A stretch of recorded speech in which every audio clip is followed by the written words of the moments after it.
start. Okay. All right. So, Doug, I've sent a link in. Oh, I need to share my screen. A link in Discord. Yeah, to a. I sent a link to Google Drive, and that'll have a couple of folders and a drawing template. Um, All right. so those are on my screen. I kind of have like the answer key, what they're supposed to look like, and what I sent you is how you would have received the file at the beginning. Okay. So what we're going to do first is we're going to go through 10136. So I'm sending you all of these, and I'm going to walk you through 3 of the 5 jobs that I sent you.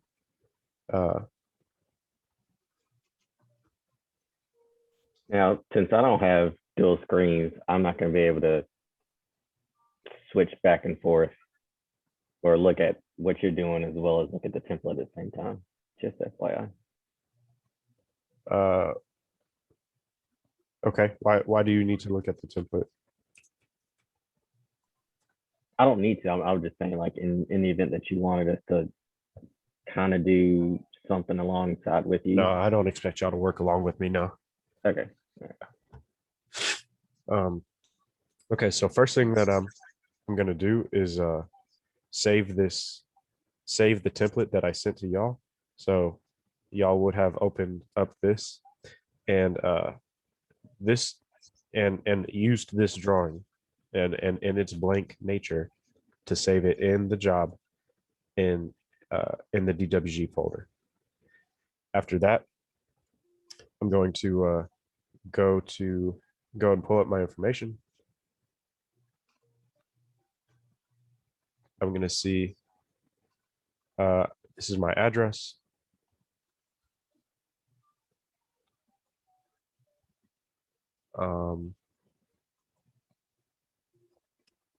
Be here.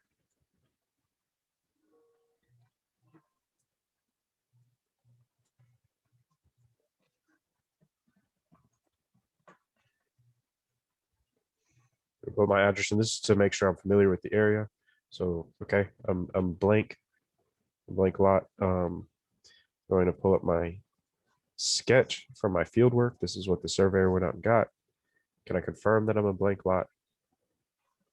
I'm empty. Yeah, I'm a vacant lot. There's nothing on it. And my vesting deed says I'm a lot out of a subdivision and not a meets and bounds. And here's the plat. All of this was given to me, so I didn't have to go out and find this. I'm lot 1401, unit 11. So good way to kind of help me out with this is on Pinotage Road. Pinotage Road. Look for Pinotage. There's Pinotage. And what am I? 1401. Like right.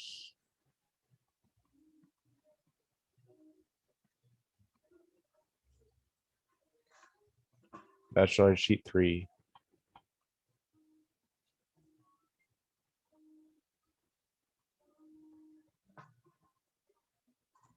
Where's this thing? Here we go. Oh no.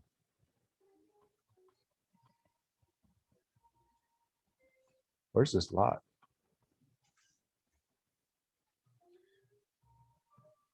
I would be helping you look, but it's not zoomed in close enough for me to read it.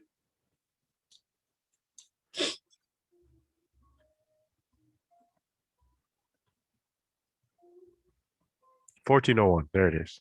Okay. We are right here. I don't know why it's so small. All right. I don't know. I don't really need that right now, but it's good to have. So yeah, I'm taking some time familiarizing myself with the job I'm about to do. Yes. Gonna go look through his pictures. That's a rod. That's a rod. These are monumentation. That cap is the surveying firm that set the monumentation. So you know who to contact if you've got a problem with it. More monumentation. And pretty much this is what the property looks like. And monumentation. So There's nothing interesting going on out there. Interesting enough for the surveyor to, yeah. So familiarize myself with the property. I'm going to check if it has title. I have nothing in my title folder. So I'm going to send a message to Jacob through Discord. Hey, I have no title for this file. And then I'm going to move on. Then let's see, actually I have it written down. Then I'm going to take my address that's in CAD, in the CAD PDF. So CAD is kind of interchangeable right now. It for you guys, well, for us, it means computer aided drafting, and it also means city appraisal district. So when we say a CAD map, that has to do with the city. Okay. So we went to the FEMA website. I'll send you a link to this. This has information that we need for the property, mostly about flooding, and this is the information we're going to use, and this one. We'll deal with that later. Now I'm going to come in here. This is I've got my job folder. I got my job file ready. I'm going to import points. These points came from the surveyor directly.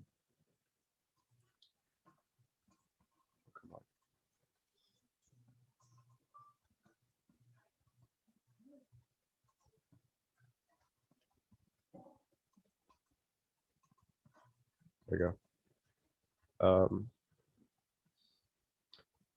These points came from the surveyor directly, and I'm going to import just the text file in the sorry, I guess I should walk through it again. You're going to go to the job folder that you're in. So I'm in 10136. I'm doing 10136. I'm going to go to the 10136 folder, go to field work, and I'm going to excuse me. Sorry about that. I'm going to oh, I guess I could have muted myself. Import the text file. Just click on it and open. I already did it. I'm going to come into the specify the point file format and go all the way to PNEZD. Click OK. And two things will happen. Either points will come in right here, or they'll come in or they'll not come in there. If they do not come in here, you're going to cut everything. And notice the coordinates that we're at. We're about 5,000, 5,000. 5,000, 5,000 is over here. I'm going to double click my middle mouse or type ZE for zoom extents, and that'll take me to where my points are. Now notice where we are. We're at 2 million, 13 million. These points correlate with points actually in space. There's two ways that he could have taken this information. The way that he did right now was through GPS. And I know this because if I turn on my aerial, you should actually see exactly where these points, well, I say exactly. It's really good sometimes. It's really not sometimes. But it's nice if you just need a quick aerial imagery to just turn it on. We will never use this for and pretend that it's accurate. If we're going to need accurate stuff, we're going to go get more measurements and never use the background, but it is helpful for when it's helpful. Anyway, take the cut stuff and we're going to paste it. So that it's kind of in the middle. I actually don't use any of this stuff, so I just delete it. Now I'm going to draw up my field work given his sketch. This whole time I'm going to make sure I'm in the proper layer. So I'm going to type LA to bring up my layer manager. I think you can, that's also this button here, layer properties. And I'm going to start with the edge of my road. Usually I like to start with a building. Obviously it's a vacant lot that doesn't have a building. I'm going to change my layer to miscellaneous objects. Don't really like putting things on here, but if the object that you're trying to put doesn't have a layer, then it's done. So what I just did, this command that I just used is spline, SPL. And what it does is create a line of best fit like you learned how to do in algebra in high school between all the points that you click. So when on objects that like the edge of a road that aren't a perfectly straight line from point to point to point that he's going to shoot, it's going to meander a little bit. I'm going to spline it. Usually I'm going to use the command spline for like concrete walkways or pools, like the crazy pools that'll go like that. That would be a good, I mean, you can even see, kind of need to pretty it up, but like I would use a spline for that. Imagine trying to draw a pool like you've seen before. You did all of that, it would look like that. And that's not what the pool looks like. So does that make sense? Does it make sense what this spline is used for? Yeah. So like you said, it'd be standard for roadways, pools, like you said, driveways, sidewalks, maybe. Yeah. Yeah. Now keep in mind there are sidewalks that do like your driveway will look cut and dry. It will have angles like that. So you wouldn't spline that. But if you did spline it, would it be wrong? It would be wrong. Would it?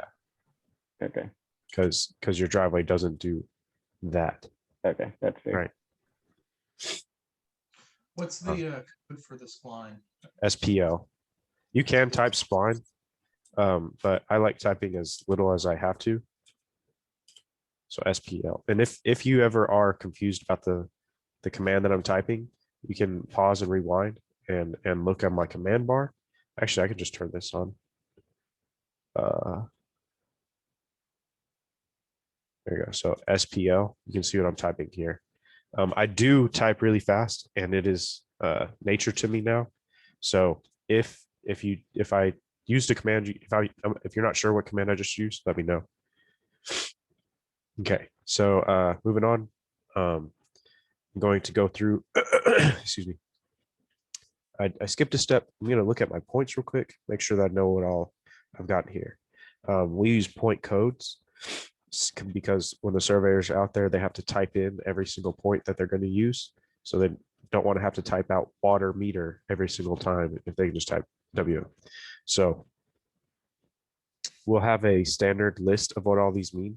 For now, you're just going to have to ask me if you're not sure, and don't try to outsmart it. Just literally send me a message. Figure out which all points, go through the points, make sure you make a list of which ones you don't know. So you're not asking me 3-4 times, just send me one message. So I'll go through how it goes. This is a found iron rod. So that's a monument, a 1/2-inch iron rod. Trans is the base for the transformer. He shot the concrete for the base of the transformer. EM is electric meter. WM is water meter. FIR again, found iron rod, 1/2-inch. EOR is edge of road. More monuments. CP is control point. These are for the surveyor and don't have a whole lot to do with you. You'll rarely, if ever, use this information. And more monumentation. So there's actually not a whole lot to draw on this one. In fact, the edge of that road is everything to draw. Everything else to be covered by symbols. So that's the easiest thing for us. All right. Question.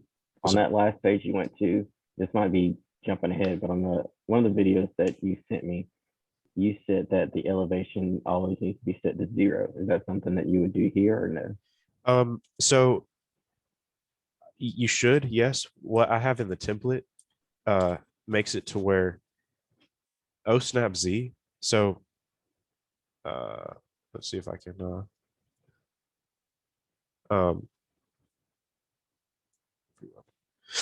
so what the only problem with elevation is you can see these points are elevations from each other, right?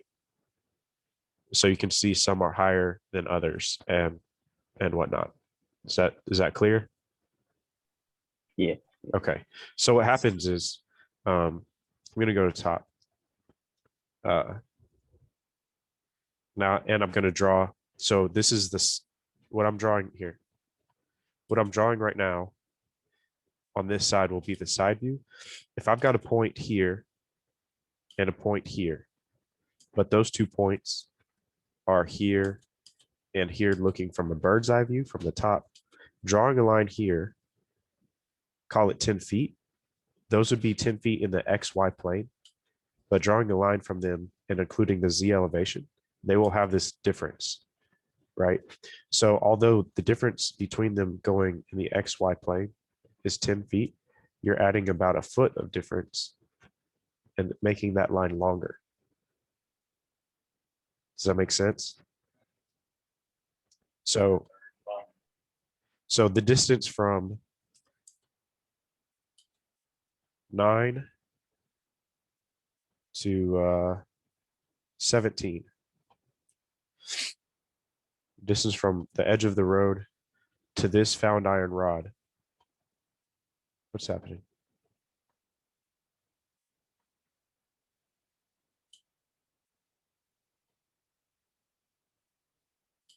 Okay, this line that I just drew from the edge of the road to the found iron rod is 497.12 feet. Okay, now if I edit that, you can see that that line is not actually on those points. See that? What I'm going to do again here, sorry. Okay. Now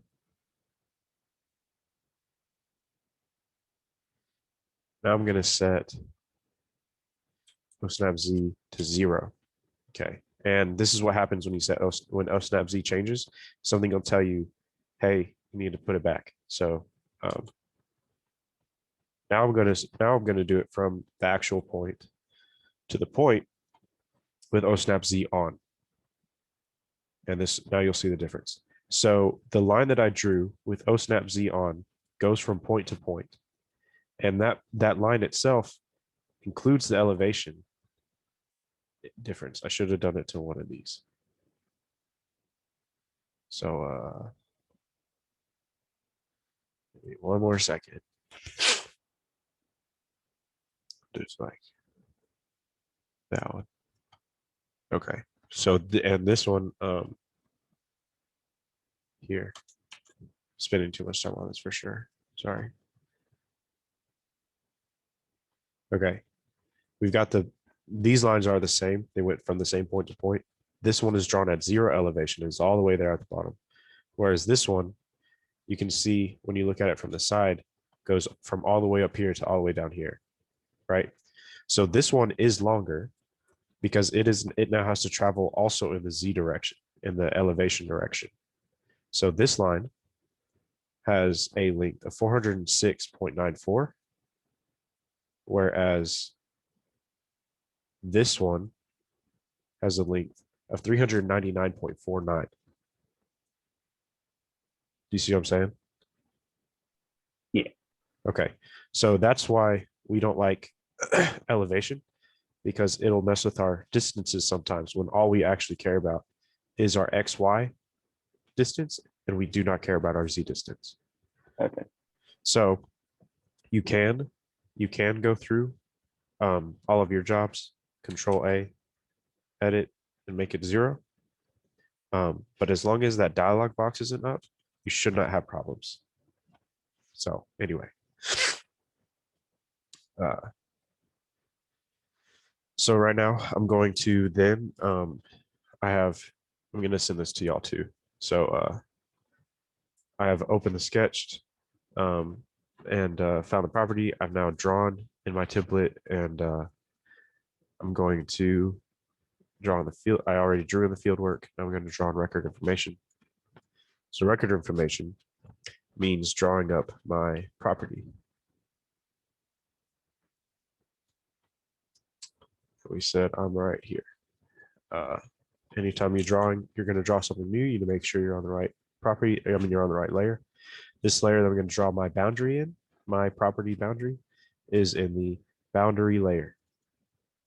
So I'm going to start a line command. I'm going to click at an arbitrary point where I want to start drawing it. And I'm going to draw my property in a clockwise direction. So I'm going to start right here at this corner. And if I were to describe this corner, it would be, is this north arrow? This north arrow is relatively north. So I'm just gonna pretend right here, and we are 1401, 1401. Okay. So I'm gonna start here at the southeast corner of lot 1400, and I'm going to go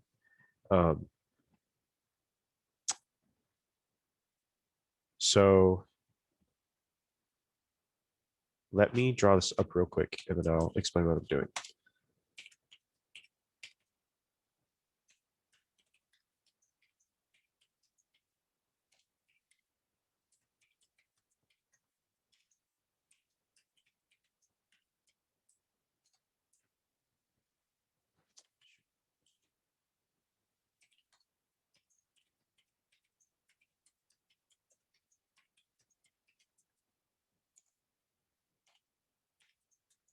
Okay.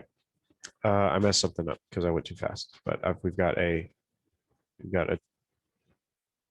oh, I did not. Yeah, I missed a spot.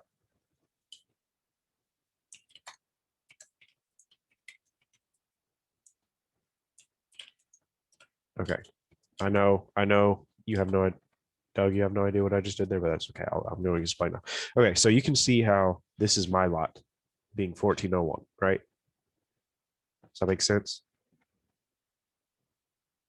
Doug, you're muted.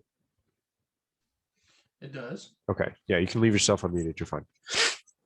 Okay. So if I'm going to start here, if I want to draw my property starting from this southwest corner or the south corner, I have to follow the directions it gives me, telling me how to draw all this stuff up. So do you see how this gives me an angle and a distance?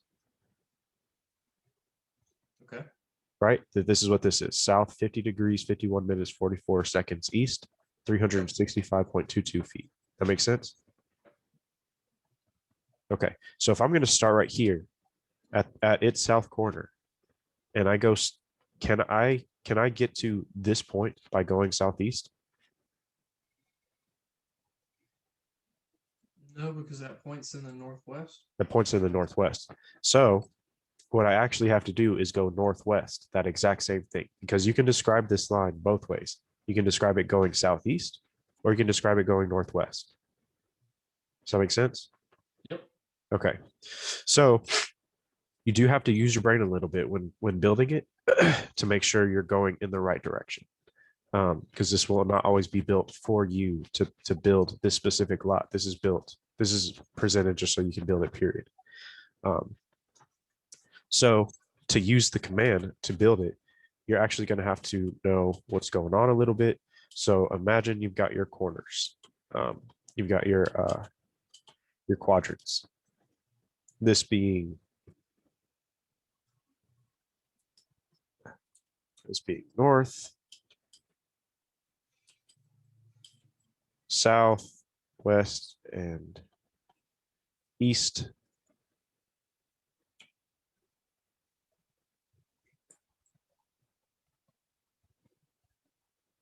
Okay. If I wanted to draw this line going northwest, okay, sorry.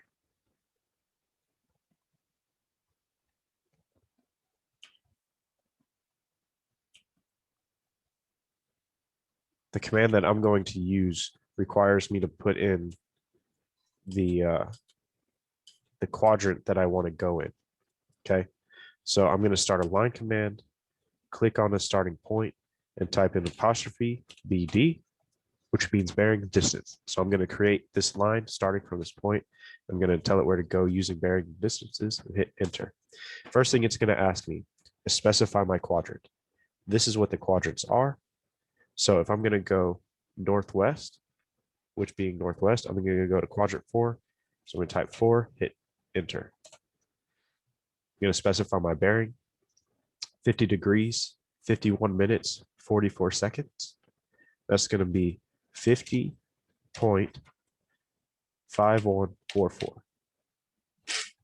We're going to enter, and it's asking me my distance. I'm going to go 365.22 feet.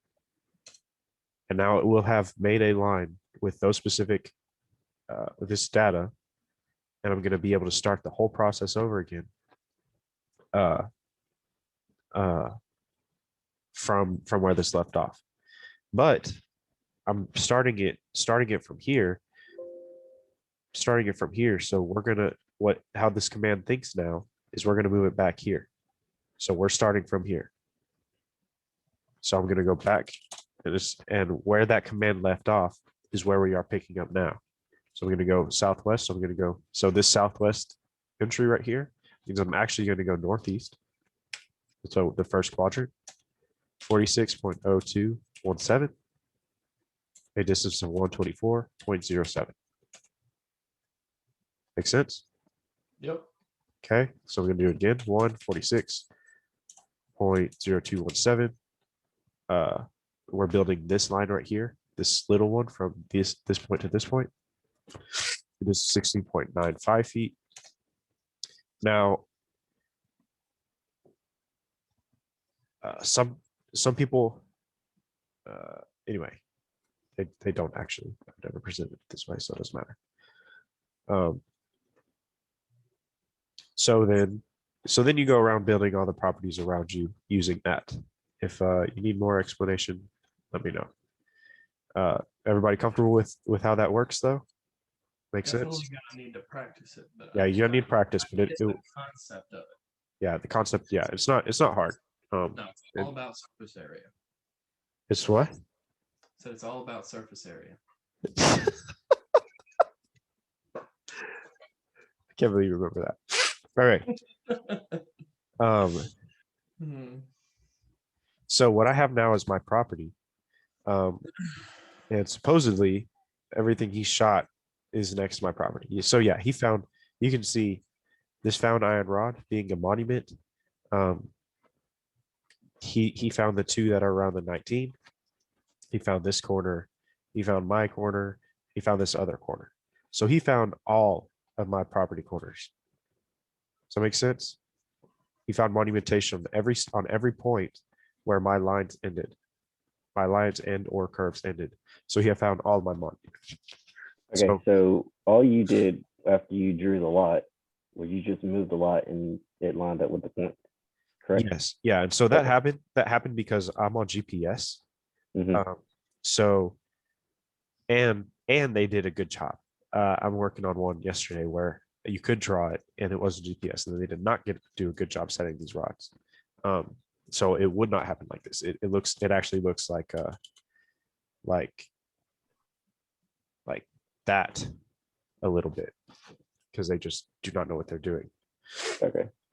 But even if that were to happen, you'd be able to take your property and say, well, nowhere else on this map are there two rods that are 16 or 17 feet apart, and I have them here. So that's 17 on the dot. So I can be pretty sure that those two rods represent this line. So I can align my stuff to this, and that shows me, hey, look how well this lines up. Now I do know that this should be my property. I am 100% sure this is my property. Y'all will be about 80% sure, which is fine. What you're gonna do though, is you're not gonna worry about too much about what is your property. Usually he'll have you know that he thinks this is your property because this is where he surveyed stuff. He's found the water meter, electric meter, and this stuff in this area. So he's telling me, I think this is my property because he's picking up stuff here. If usually there'd be a house, so you'd be able to know more for certain, and we'll get into that later. Anyway, what I do need to do though is I do need to continue building out my record information to adjoining rods. So I'm going to do that over here, and I'm going to make sure that this isn't rotated the wrong way.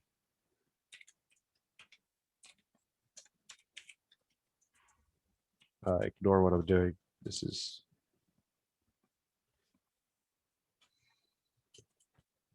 okay. So when I drew out my property, I could see that there is there's a rod that's about 140 feet away from my southeast corner.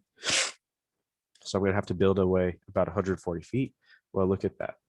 That's probably going to be that. This one, I've got a rod 313 feet. 175, 115. That's probably this rod right here. Because it could possibly be this one on the 13 feet, but I don't think the three of these distances, the 175, the 115 for this arc. I don't know. We'll see. Actually, no. There's a 12-foot here. So yeah, it should be this one. Should be that one, right? I can't draw. Should be that one right there. So I'm going to draw out to those to make sure. Everybody with me? Sure. Okay. Now I'm not drawing my boundary anymore. I'm drawing the joiners. And I'm going to go northeast, 39, 08, 16, 140 feet. I just drew that. Now I'm going to come here. I'm going to draw this portion. And the same thing. Southwest, 39, 08, 16, 175, 102, 3, 39, 108, 16, 120, 74. And now I get to a curve. You will be learning curves for about 4 months, how to draw curves. It's silly, but it is going to happen. The way I'm going to do this right now, do I have?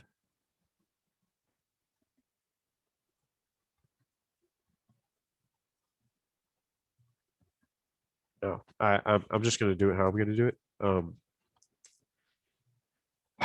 This curve is a portion of a circle. It's an arc. It's a portion of a circle, and it tells me how to draw it using this. This triangle means delta. This R stands for radius. This information right here is the chord, and this information is the length of the chord. I'll explain what that means as I build it. So I know that since it has a radius of 330, I'm going to take and that it's going to curve this way. Like if I made a circle, the curve would be this way. So the circle's on this side and not this side.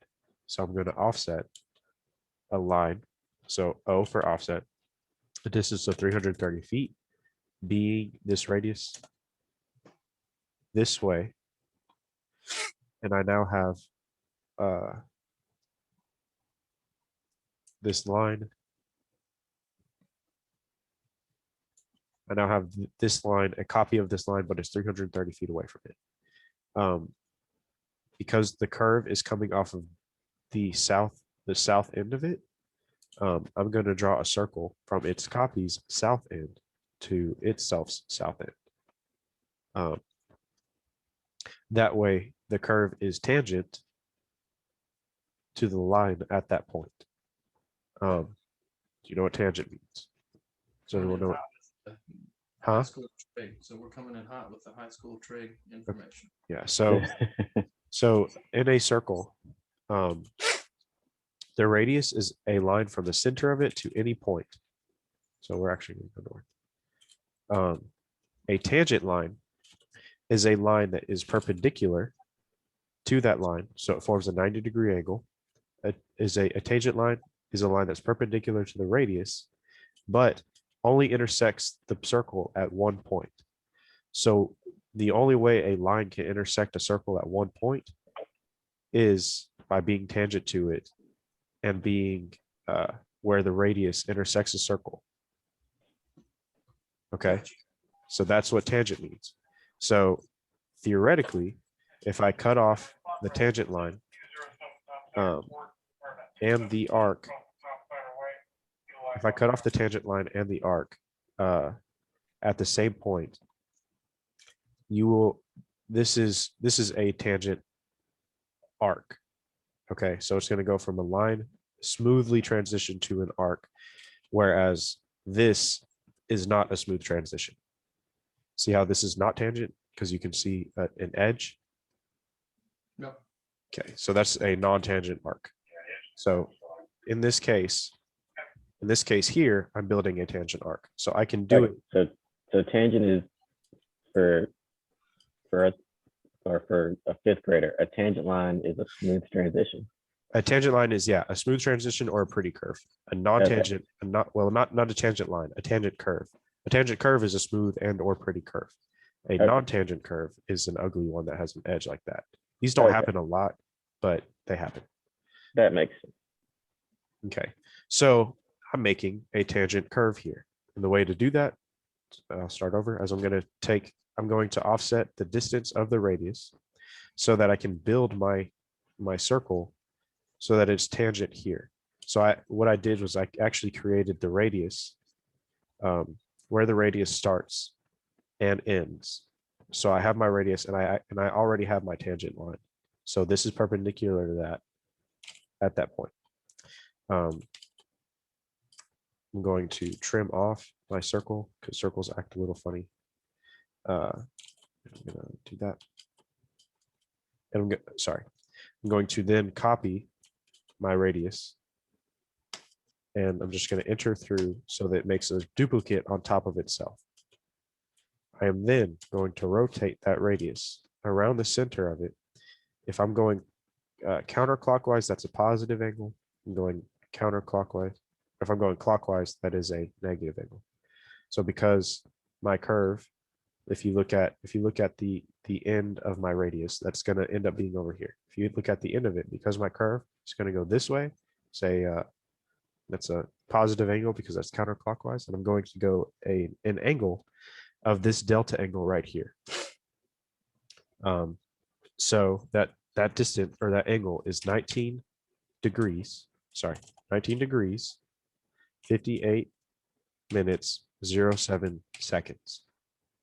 And you do have to type in D apostrophe and double apostrophe. What is that called? Quotation mark?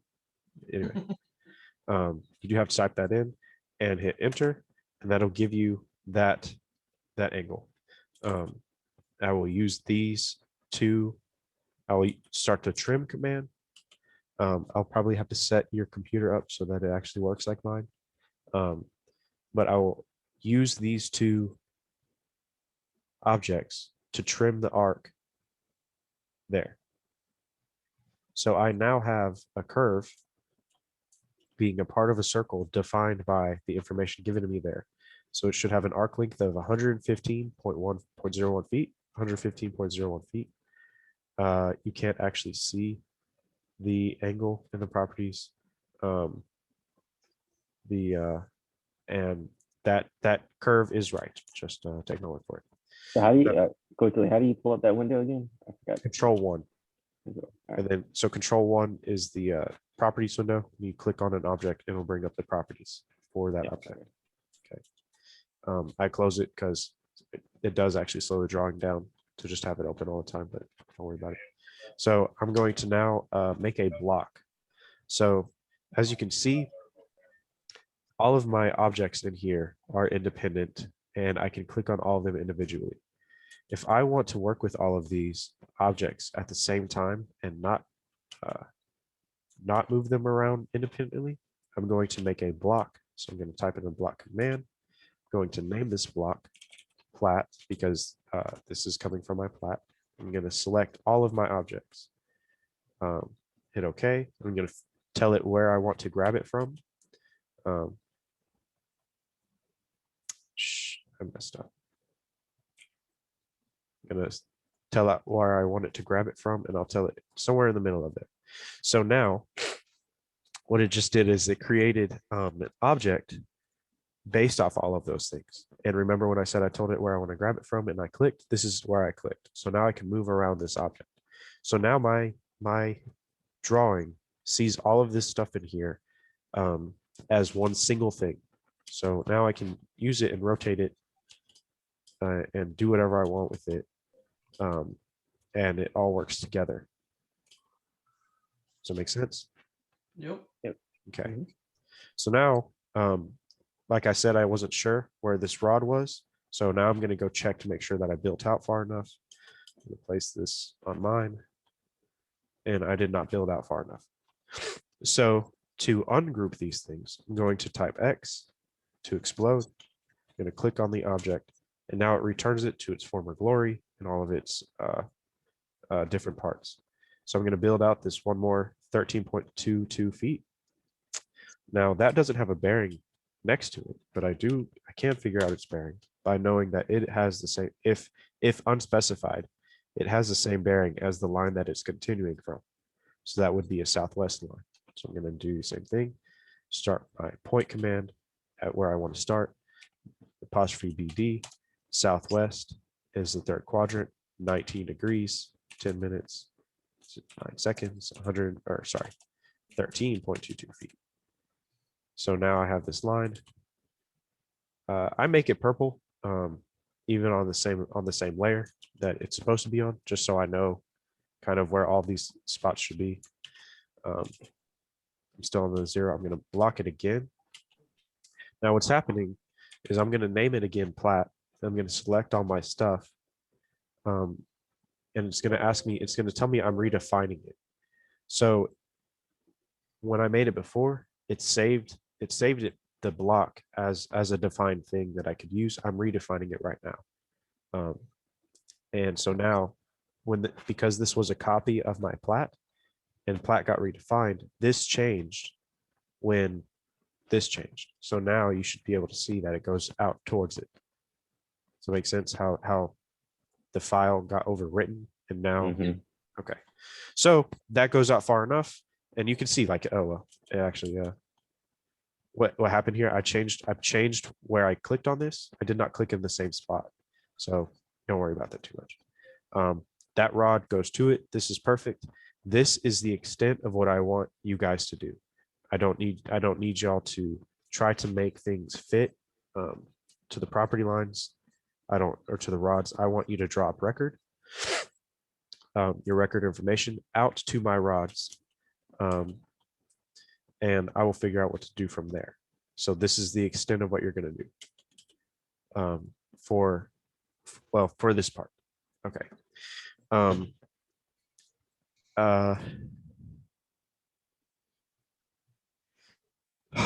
After this, y'all can then go and try to figure out. Now we're going to figure out printing it. So what we're going to do is you can see, so all of these things show you the windows that all of these will print from. So this legal landscape is this blue legal landscape. So if all of your stuff can fit within this, then you can use it. Now this obviously is way too small. Because if I were to use this, let's move this off to the side. If I were to use this, and I made the extents of what I could see through this portal called a viewport. The ends of this paper. This is all you'd be able to see. And that's at a 20 scale. So what I'm going to do is I'm going to, so that this, as it's printing right now, this is 1 inch on this PDF will be equal to 20 feet in real life. I can change that because this is set to what I just said, 1 inch to 20 feet. If I scale it, so SC to scale, I can change it to these different scales are at my disposal. 1 to 30, 1 to 40, 1 to 50, 1 to 60, 1 to 100. For now, you're going to have to do a little bit of math. This right now is set to 20. So if I wanted it at 1 to 60 scale, you'll need to scale it up 3 times because 20 times 3 is 60. If I wanted it at 40, I'd scale it twice. I wanted it at 30, I'd scale it 1.5. I wanted it at 50, I'd scale it 2.5. 100 would be 5, 200 would be 10. Does that make sense? Yeah.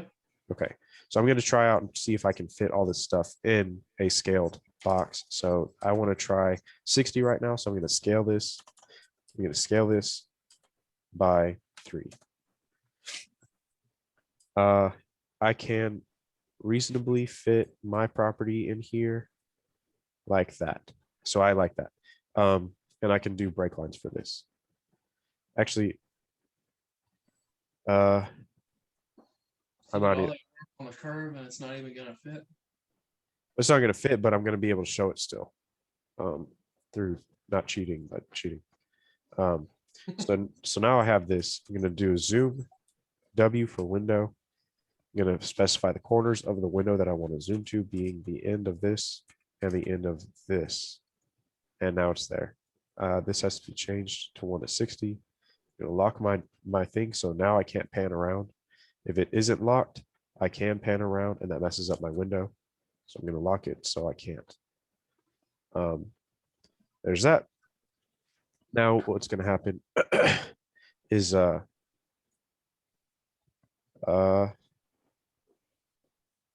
we're going to come here. So now a lot of this is going to change in the near future. So I'm going to make it easier for y'all. But just know that all this stuff is set up for 20 scale.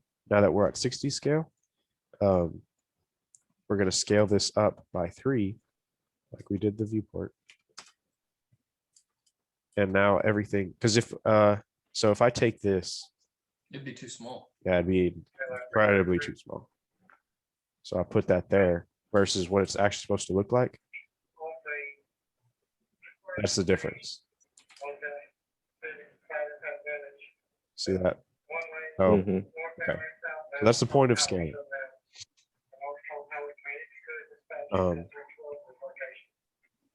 So I'm going to start putting in information that is pertinent to this thing. First thing I'm going to label is my adjoiners. So adjoiners meaning your adjoiner properties. So what I'm going to do is I'm going to come to my property labels. I'm going to take the lot and block because my adjoiners are lot and blocks right here and here. This is so this will be lot 1400, 1402. So I'll type lot 1400 and 1402. Supposedly, actually what I need to do is come here and find out what county this thing is in. This is in Comal County. So I'm going to go to my county resources document that I will send y'all. And I'm going to find Comal County. And I need to pull up the CAD. And I need to pull up the clerk. Don't need team viewer. Don't need that. I don't need that. I don't need that. Then I'm going to go back to my PDF. I'm going to find my Comal CAD PDF.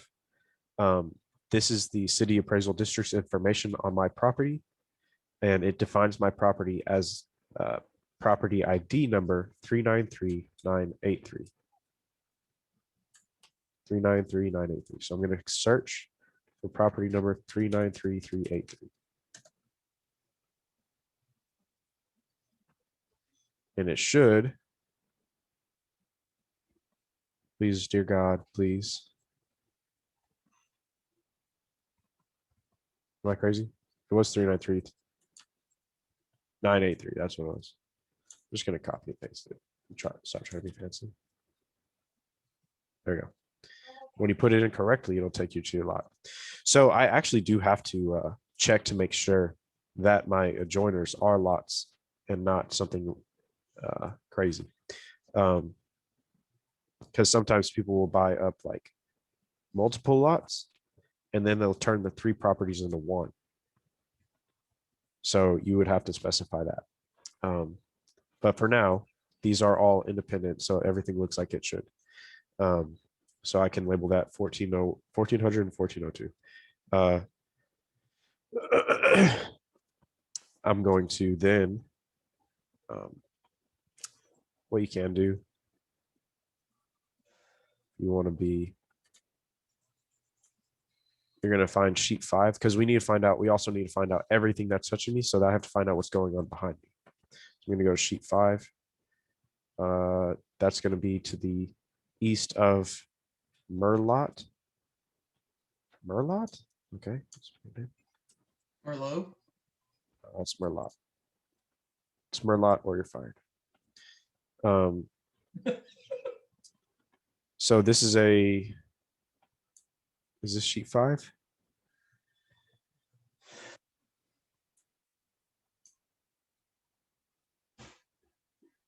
Sheet 3. Here we go. So this is sheet 3. Here's our 16.95. So this is the back of our lot right here. Remember our 16.95 call and these calls right here. So what I'm going to do, the 16.95. So that's here. I'm going to draw an adjoiner line.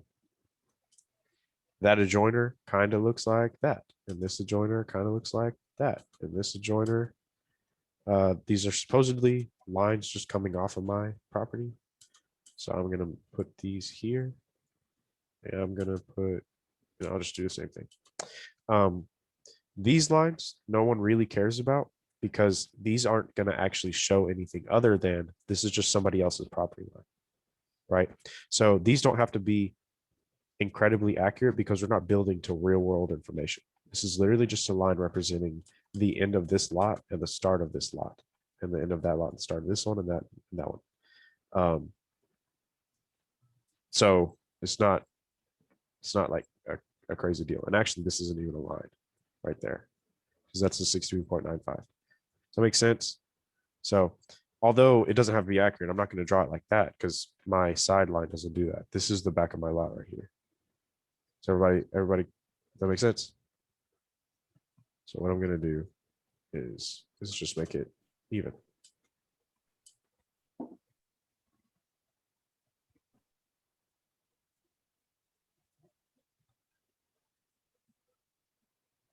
Everybody see that? And this being my property, this is the rear. This is the rear part of it. It's just shown on a different sheet. Okay. Right. You're just drawing the other boundaries that exist on the back of the property. Yeah, because I have to be able to differentiate. So I'm actually wrong again. It doesn't even do that. It does something like that. How precise do those need to be on the back of the property? Yeah, that's what I'm saying. Not really. Okay. If you want to, you can spend 5 seconds going and just in the bearings. Yeah, I mean, southeast and northwest, 75, 41, 40, whatever distance, it doesn't matter. And I'm just going to trim it there. So there you go. There you go. Can't get better than that. So this is lot 1394. This is lot 1393. I'm then going to label my street. On subdivisions, sometimes there are private streets. You need to look for if your road is a private street. This one doesn't say anything about it being a private street. Usually if it is, it'll label the road as a lot. You can come up and look in the notes. I don't see anything about private street. No private street. No private street notes. Okay.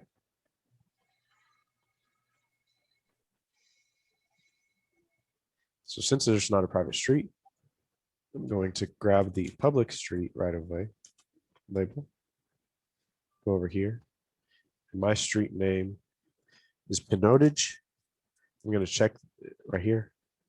The Pinotage is right there. I'm going to check what my city calls it, Pinotage. So I'm going to call it Pinotage. If they were different, just ask me. They will be different sometimes. The right of way will be shown by this arrow, 60 feet, and that's saying this is 60 foot wide. So I'm going to come in here and say 60 foot right of way. Where did I get this information? I got it from this. This is a plat, and it is recorded as document number 2015-06048-246 of the map and plat records. Okay. Map and plat records 2016. So I put 2015. So I put 2015 MPR for map and plat records. Now I'm going to rotate this so it's facing my street there. I would then have to label my own lot. If it's a lot and block, you're going to use this. If it's not a lot and block, you're going to use that. So this is lot 1401. We don't have a block, and you're not going to fill out the acres because you won't know for a while. Okay, I've annotated my adjoiners. Now I can start annotating things within my property or on my survey. I have nothing in my survey, but I do have, I'll just take this text.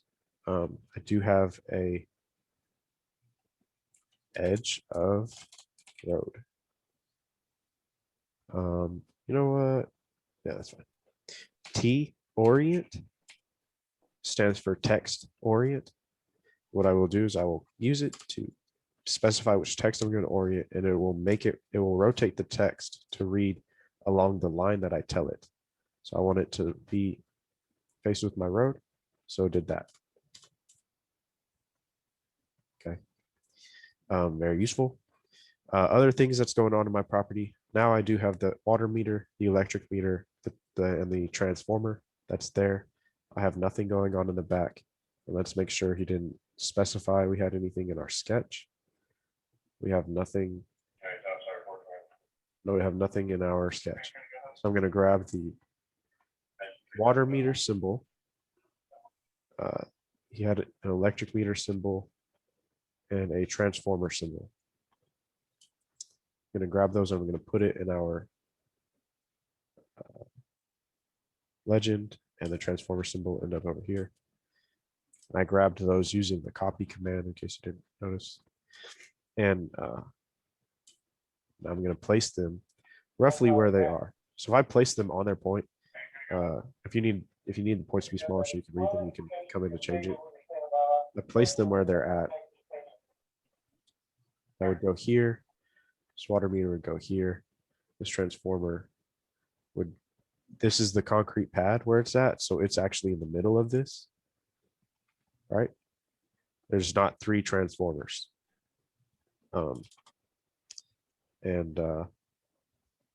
Y'all will do that. That's good enough. Sometimes this electric meter will be right here, and this water meter will be right here. So if you put these symbols on their points, they're going to be just way too close. Like, you obviously can't read that. So for drafting and making it pretty purposes, you're going to move it so that it's clear that they're next to each other. Okay. Anyway, I have everything notated, and there's nothing else in my drawing to go to. Now we're going to go here. And like I said, y'all are just getting this ready for me to do. Y'all will do more later on. But so right now, what else you're able to do and capable of doing is 1316 actually not have a tile. Guess not. Okay, since it doesn't have a title. So by this point, I will hopefully have answered you, because your first step was checking if there was a title. If there isn't, you're going to message me. I'll tell you if it does or does not have title. Since this does not have title, I'm going to fill it out with what information I have. The owner of this property, we get that information from the vesting deed. Vesting deed is a fancy name for the current deed for this property. The owner is the grantee, the person who received this. So it'll be Charles, Nance, and Catherine Nance. The address I can find in the Comal CAD. Copy that, paste it there. And we're going to do, so that'll be the address. This will be the city, state, and zip. That's New Braunfels. We're going to spell out Texas. the title company. We don't have a title company because we don't have a title. So these remain dashed. This is a property survey. And now I'm going to copy the description of my land from the vesting deed. Being lot 1401.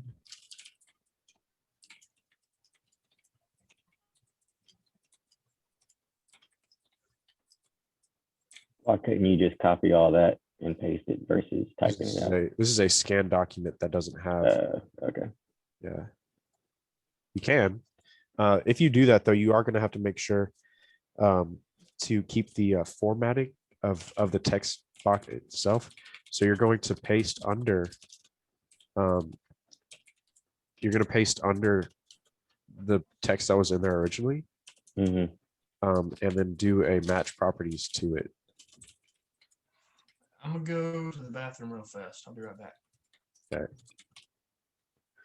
I raised my hand a minute ago. You didn't see it. I did not see it. Only the people watching this on YouTube will see it. Oh, that's the thing.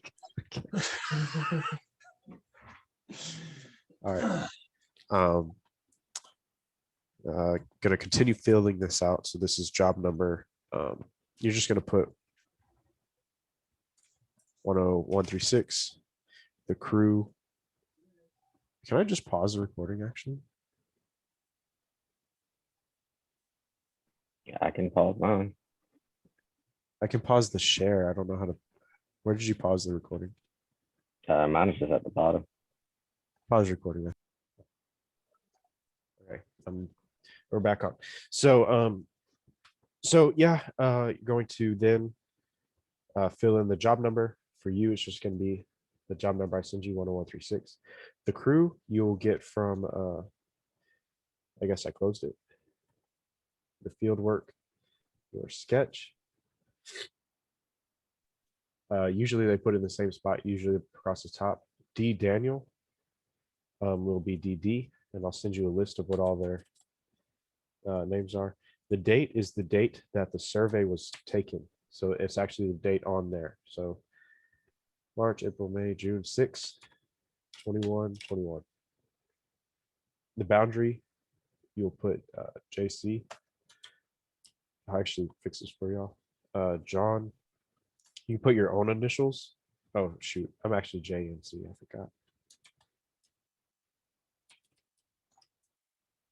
forgot. Your own initials. So Doug, Gainey, and Epiani can be the next one. Or Jay, I'm sorry. Okay, so now we're gonna one of the last things we're gonna fill out is you're gonna go back to the FEMA that you did the first time, or in one of your first steps. Usually that actually has to take a while to load. The fact that loaded instantly is nice, but it doesn't always happen. So you're gonna fill out the only thing you're gonna change are these red portions. And you're gonna type in this number 48091C 0245F. That will change based off that property. So don't type that in always. What number comes up here is the number you'll type in. Here it's going to be 9/2/2009. I got that from there. A revision date of month, year, and date. It does have a revision. So I'm going to click here to find the revision, and it was revised this day. So 5/20/2021. And this property lies within, if you see nothing, it's within X and is not within a special flood zone. If you see nothing, it is not within a special flood zone. What you will see, if it is in a special flood zone, it'll look like that. Okay. This is special flood zone stuff. If it does look like this, don't even fill it out. Just open up a snipping tool. Well, you're going to take a snip anyway, either way, whether it is in a flood zone or not. You're gonna snip your address so I can confirm you got the right address, and you're going to go to the bottom right of the map so I can see what you did. You're then going to save that file into your job file, into FEMA, and just hit save. That way I can see it once you upload it.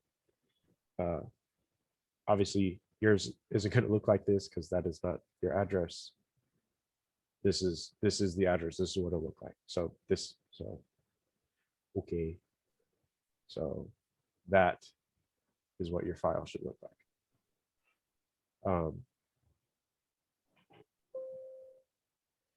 Okay.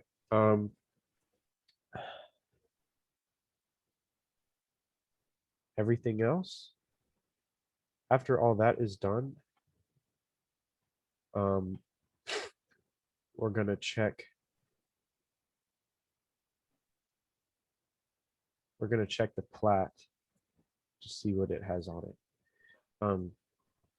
So there's a line right here. This is a 25-foot building setback line. What I'm going to want you to do is come over here to the building setback line. I want you to put, you can see that there's a building setback line per the plat. You got that information from the plat. So you're going to say it's per plat. It's a 25-foot building setback line. You go click on it, go into the properties of it, and change its color to select a color. This dialog box will come over, make it green, click true color, and then hit OK. Do that for me, because then I'll be able to print it, and so I'll be able to see it, and just leave that. Then we're going to go read the notes on this plat to see what else is going on. So right here is a typical public utility easement. So this is saying, although we're not showing it on every lot, this is typical for every lot. What it's saying is on the back lot line, there's a 10 foot off of the lot line, a utility easement, and 20 feet is the width of it on both sides. You can see on the sideline, it's 10 feet. And if you're next to a street, then it's going to be even further. It's going to be 27 feet, I guess. I don't actually know what that is. I guess that's 20 feet. Yeah, that's 20 feet. Okay, because that's a 25-foot setback. So what we're going to do is we're going to put, how about you just tell me there's a typical utility easement. Just type that in there. Because you can't draw those until you have the property lines. On this job, you actually could. All I'm gonna do is take all of these and literally play connect the dots. I'm gonna put that there because I have all my rods, and I'm just gonna offset 10 feet from it. I'm gonna make this my easement, but I don't want you to mess with the properties yet, so don't even worry about that. I'm gonna go up to the first page of the notes, and I'm gonna start reading the notes to make sure that doesn't say that there's anything else. Subdivision does not lie within, has nothing to do with us, nothing to do with us, nothing. 25-foot minimum building setback line from the front road. Well, you already have that. So great. That does have something to do with us, but we don't show that. Nothing. 20-foot wide public utility easement adjacent to all streets. We have that. That's going to be shown in typical. 10 foot on the sides. 20-foot wide public drainage and public embankment backslope easement adjacent to all street right-of-way lines designated on the plat. So that was not shown. And if it was, I did not see it. So that's a 20-foot wide. We're going to call it a public drainage and public drainage and embankment / backslope easement. So once that happens, I'm for sure going to need you. Embankment. Okay, so this is what they call it. This looks dumb to me. Embankment and backslope easement. You're just going to put, if you put this, come into the legend, and make it PDBBE, and then you're going to rename it public drainage public bank slash pack.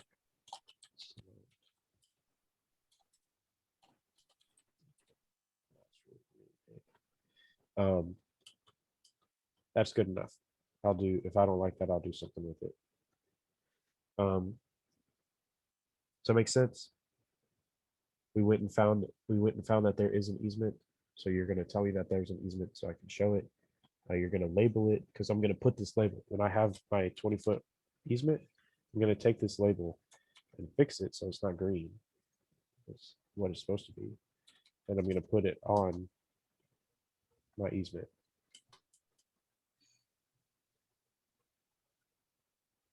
Like that. So that's exactly what I'm going to do with it, which is why I need it. Any questions? Good. Yeah. Okay. Nothing. Do nothing. We don't care. We don't care.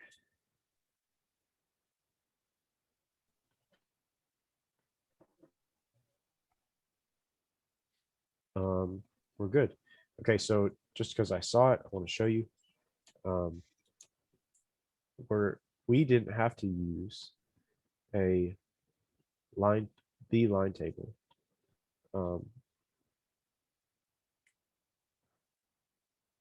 Here we go. See this L7, L8, L9, L10? These, what they are saying right here is that they didn't want to make the drawing ugly or so cluttered with all of these little leaders that show what drawings are. So this L7 represents line 7 in this line table. So you can get L7's information from the line table, being its bearing and distance. So in case you ever see, these will often be actual like property lines. I can't see any right now. L12 maybe. I don't know what L12 is, but it might be. So those will represent your property line. Sometimes if you see that, just know there's a table, or should be a table, showing what that means.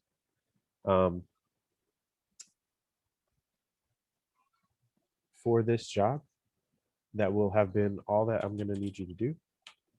So you definitely should have saved more than I just did throughout the way. But I'll also help you set it up so that it will auto save, because AutoCAD will crash on you sometimes and you'll want to have saved. So maybe, like I said, when you get this, maybe save after every step that you get, or you get to, and can't hurt. Okay. All right, so that's all I'm going to ask for y'all to do on this job. So save it, close it, move on to the next one. Next one is going to be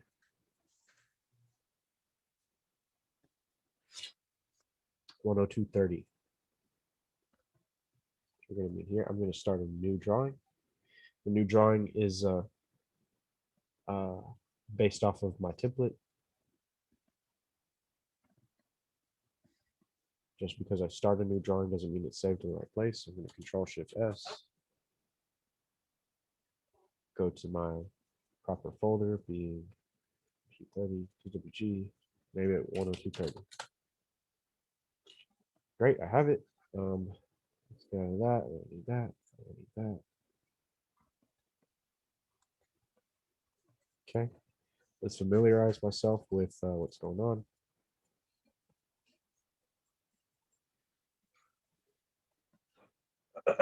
Okay, looks like I'm out of a plat. My vesting deed says I'm lot 2, block 7, out of volume 951184, plat 951184. So we have the supposedly the right plat. I can pull up my address.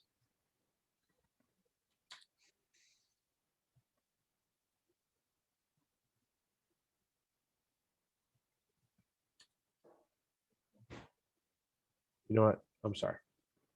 First thing we're supposed to do is check if there's a title. There is a title. Great. Because there is a title, I'm going to go into it and check my Schedule B documents. So first, I have there are different parts of a title commitment, and we're going to go to Schedule B part of the title commitment. And in Schedule B, Section 1, there will be documents, and we have documents for sure. If there are more than 10 of them, so we're going to count 1, 2, 3, 4, 5, 6, 7, 8, 9, 10. We have definitely more than 10. You're going to send me a message saying, hey, Jacob, I need Schedule B docs for 10230. So because you're going to, if that didn't happen, you'd have to go and pull all that information. For training purposes, I'm going to get you to download the first 10 documents so that you get used to the process. Because there will be times that you don't have the ability to request Schedule B docs. I'm just going to tell you we can't request them. So you're going to go through and this is in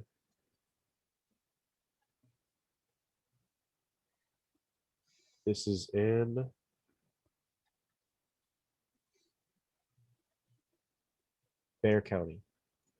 I shouldn't have.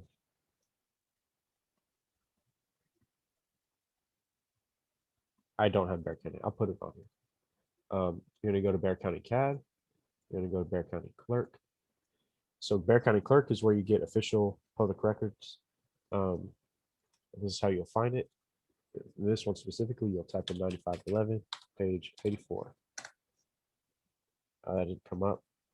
That's because it is in the deed and plat records. So I need to go check the plat records. Look, I got my plat. So we already have this. That is this right here. So I don't need that. Next one will be volume 3271, page 1153. 3271, 1153. One document comes up. Great. I want to express checkout. You're going to have to make an email and a sign in.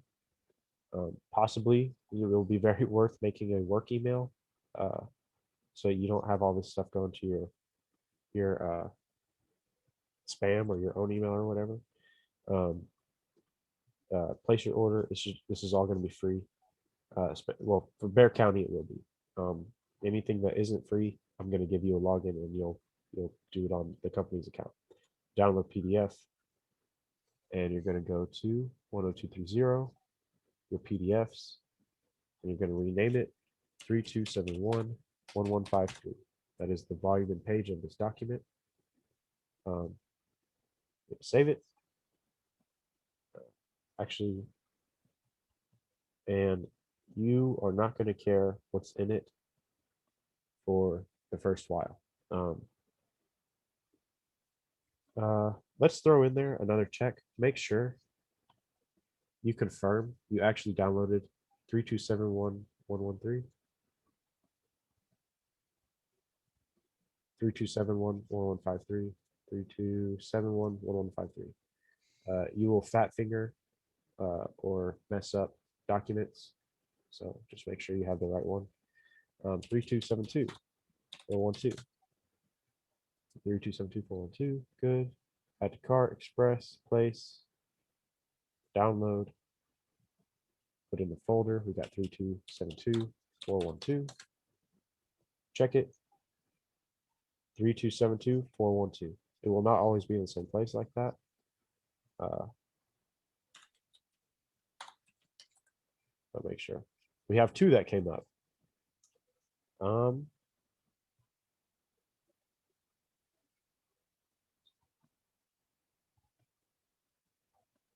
It is not this one. I know that for a fact.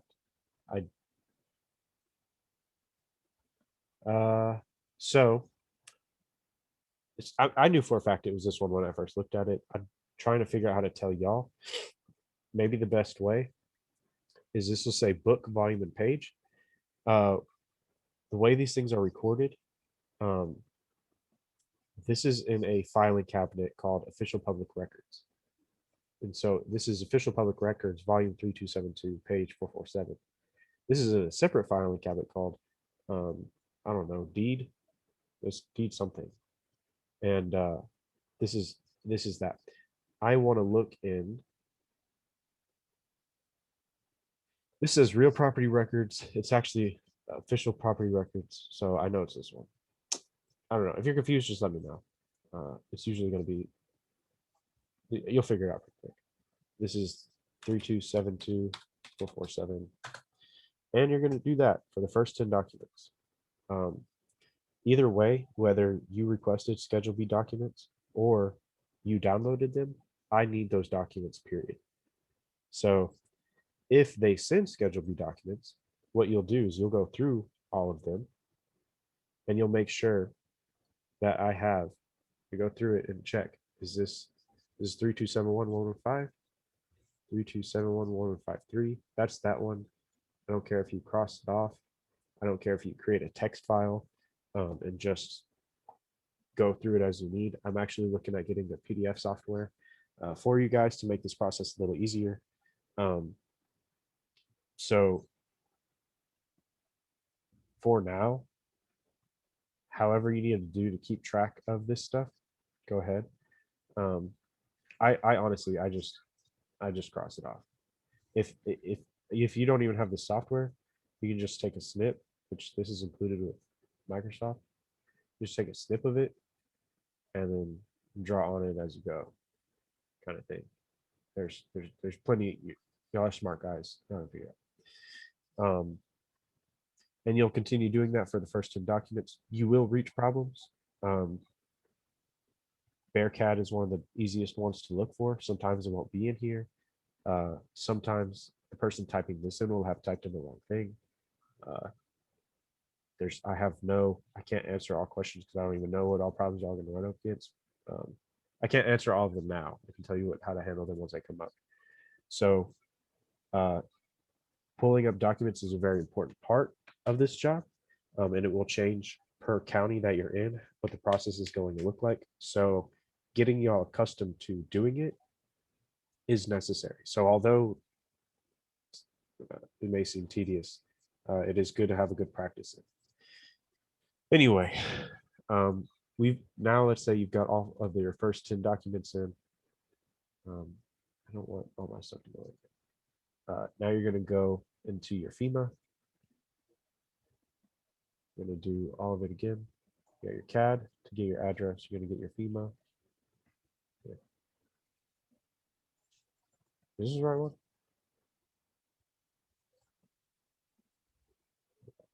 Just making sure. You take this, copy your address, paste it in there. Pulled it up. It even did update automatically. That's great. I'm not going to deal with that right now. Going to go to my title commitment, go to Schedule A. This says Lot 2. My vesting deed says Lot 2. These are similar enough. So I'm sure that the title commitment ordered the same thing that we're looking at. So now, now I'm going to start with the drafting. So let's check our sketch.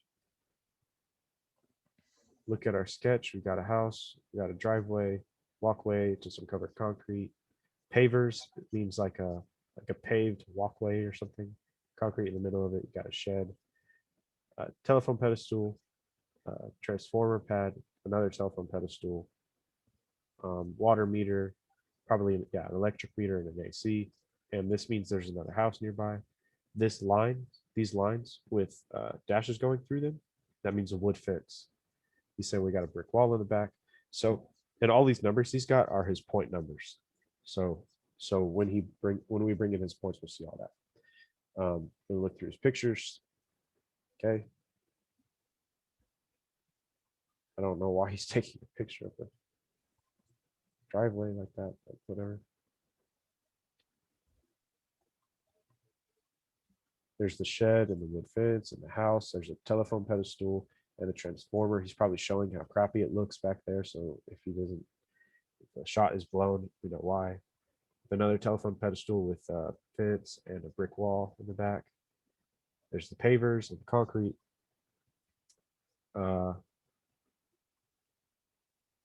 With the AC, there's his monumentation. Yeah, everything looks to be in order. Find the sketch. We're going to pull up our address. We already did that. It's here. If this is a private, it's not private. We're here.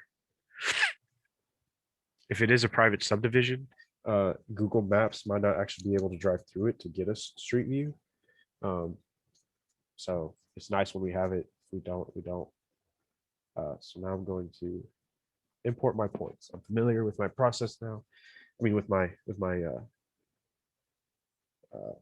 property. So we're going to go into, sorry, the proper job. Okay, can you back up again? How did we get to the import points window? Import points. You'll be in the insert tab. Insert. Points from file. You can also type in that right there. _AECC import points. You're going to click on this, go to your proper folder. Right now we're doing 1, 2, 3. Go to field work and import your text points. The text file. You're going to scroll down to PNEZD. This is telling the program how to read these points. And they're going to come in here to total station. So before they came in on GPS, this guy, this time, shot it differently. He shot it a different way. It is important for you to know how that works. I'm going to explain quickly. How can I?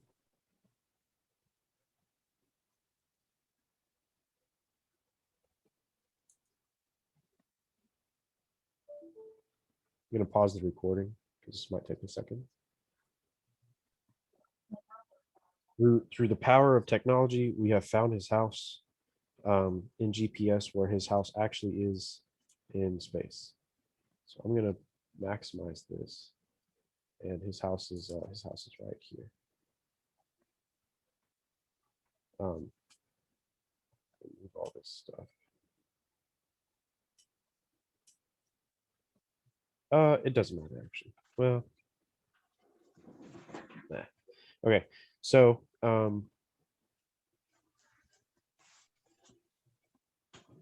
so it's really easy to imagine how GPS works in this setting. If usually in GPS, the one that we just looked at, a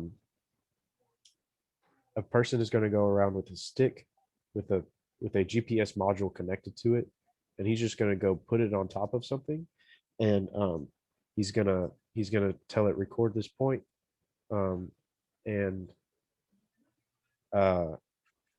he's gonna name it. So he would come here to this. He would shoot. He'd call that sidewalk, sidewalk, sidewalk, driveway, driveway, sidewalk, sidewalk. He'd call this house. He'd call this fence. Does that make sense? Like this is intuitive, right? You would just go and measure where everything is at. That makes sense, right? Okay. There's before GPS, in order for us to talk about the same points, you'd have to come up with a different way of doing it. So the way that was determined to do it is you're going to pick a setup point and you're going to pick an arbitrary point. He would probably set up like here and another arbitrary point here. So you're going to, the way that this works is he's going to set up, he's going to take his, I think he took a picture of it. He's going to take this device right here, and he's going to put it on top of this point. And what that's going to be able to do is that's going to be able to scan everything around it. It can shoot a laser, which tells it how far things are away from it. Now, if you told me I set up at this point, I set up at a point, right? Because he can't tell me where that point is. He's going to tell me I set up somewhere, and wherever I set up, the house is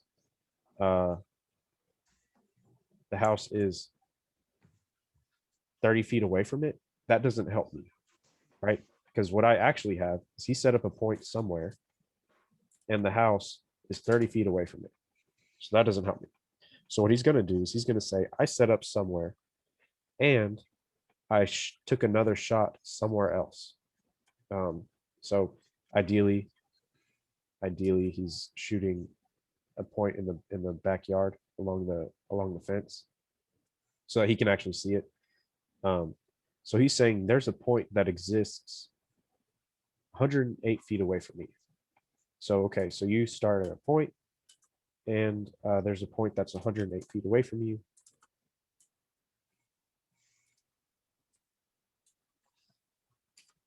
Let's make this 5. Make this 5.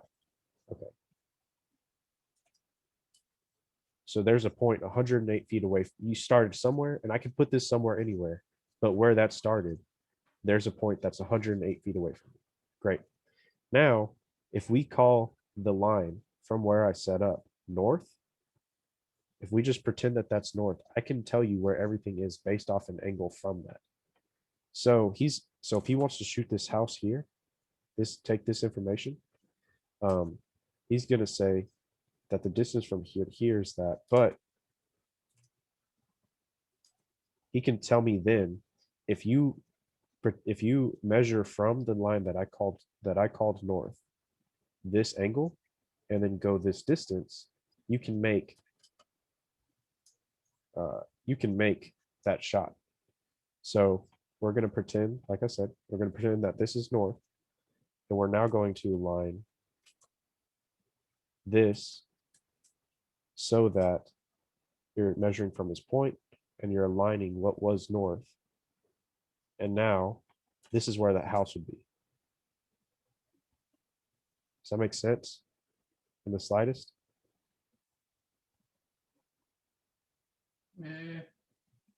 Okay. So Yeah. okay. So what we're gonna do, because like I said, we don't have GPS, we're now pretending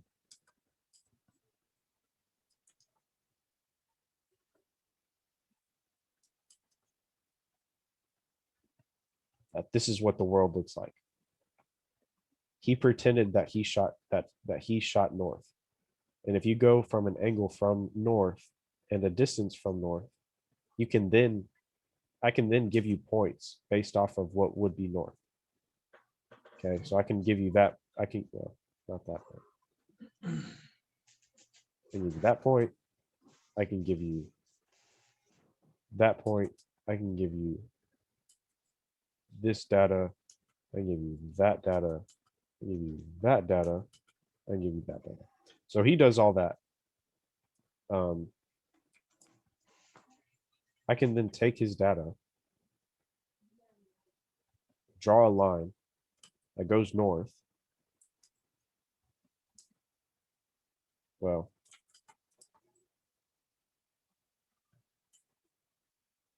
take this data that goes north, and I can take his data, align it such that his stuff actually does go north.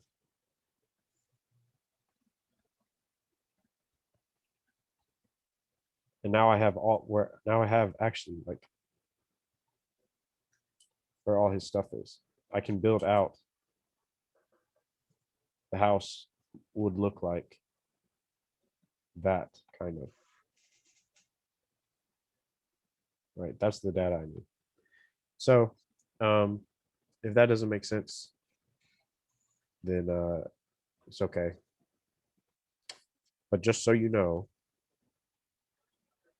that's what's happening. So I'm going to import his points, and you're going to see like this is where we are actually in space. Like his house is there in GPS. His points do not come in GPS. His points come in at 5,000, 5,000, which is an arbitrary spot.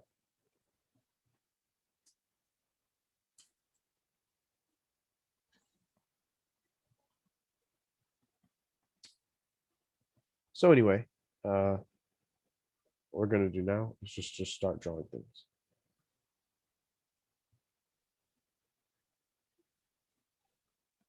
I like to draw starting with the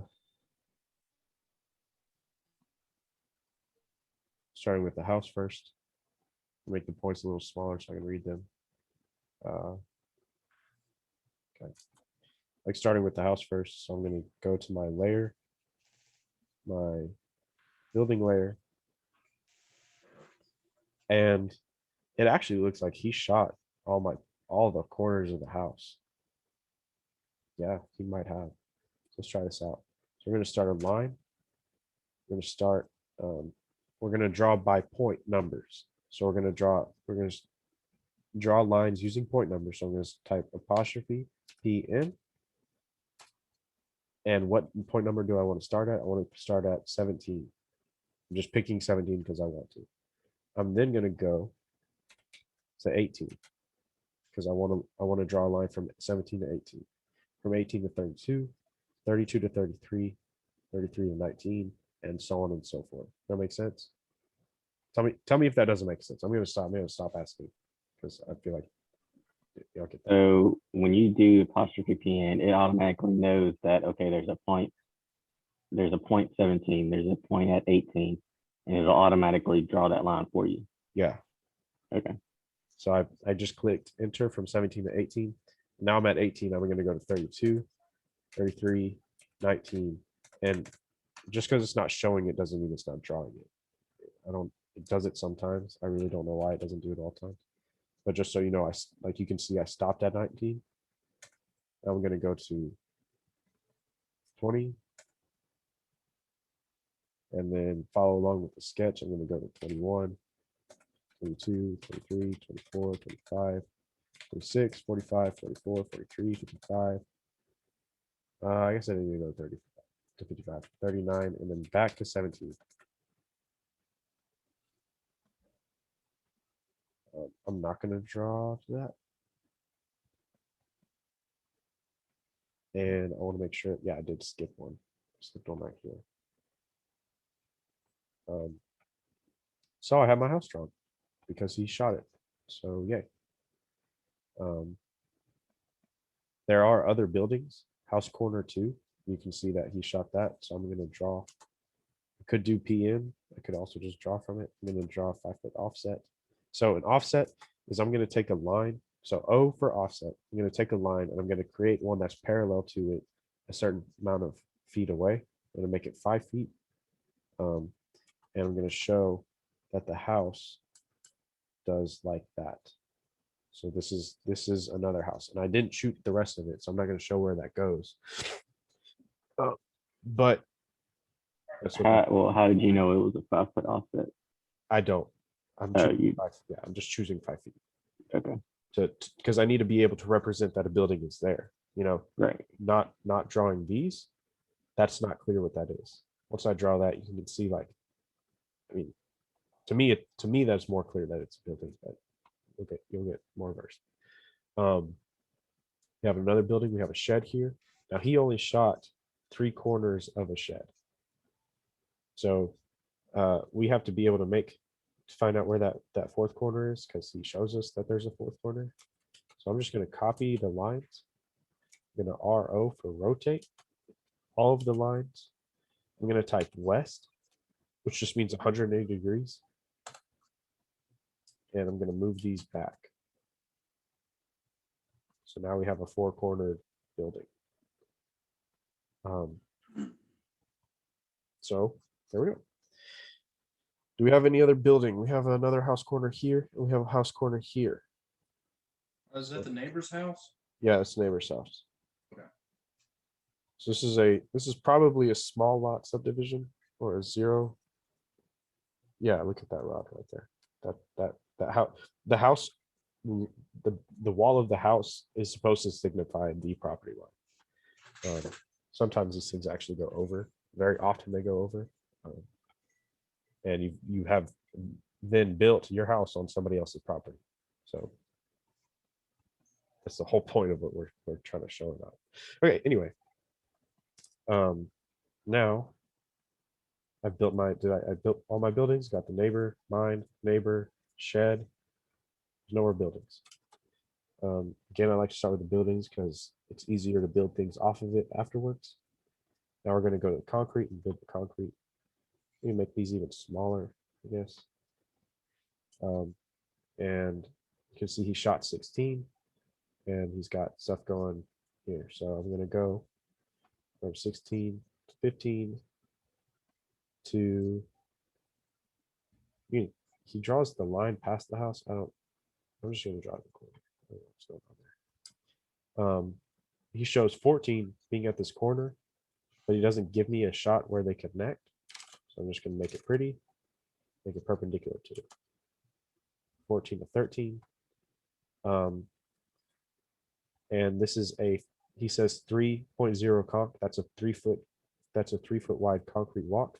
So I'm going to offset by 3 feet inside. And I'm going to use the command fillet, which is just F, enter. And that trims both of these lines at their intersection.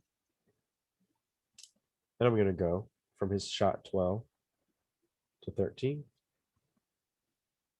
No, I'm not. I'm going to go to shot 30. I'm going to extend these lines to that because they obviously connect with the driveway. We're going to use these lines to trim because there's not a purpose for there being a intersection there. And now we've got our back of curb. So I'm going to do another spline command. There to there. When drawing a curb, or when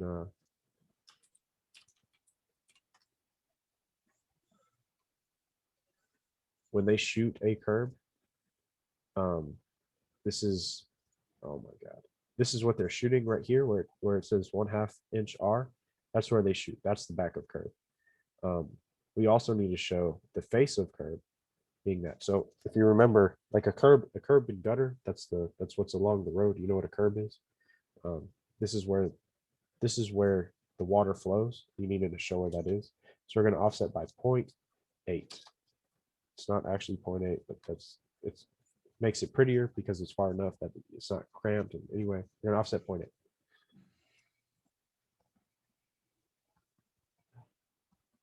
He then shows that there's a 4 foot wide concrete sidewalk here. So I'm going to offset the back of curb 4 feet. And he shows that if you drew a line from 30 to 7, that's what the concrete would do.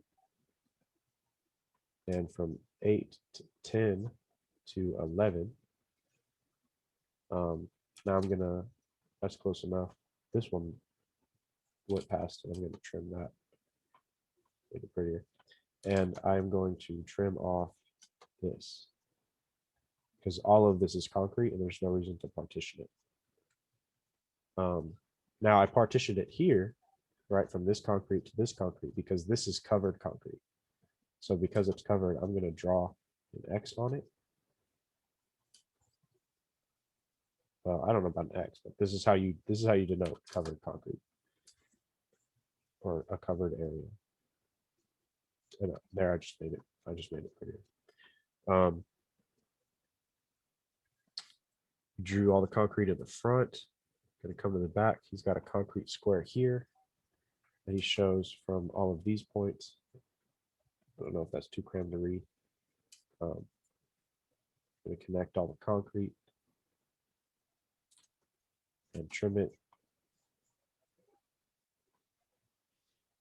And he's got pavers. He doesn't tell me what kind of pavers.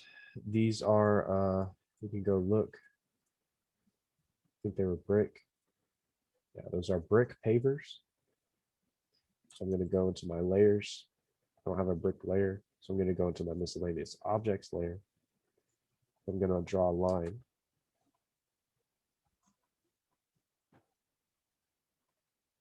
Showing where my pavers are. Trim it at the house.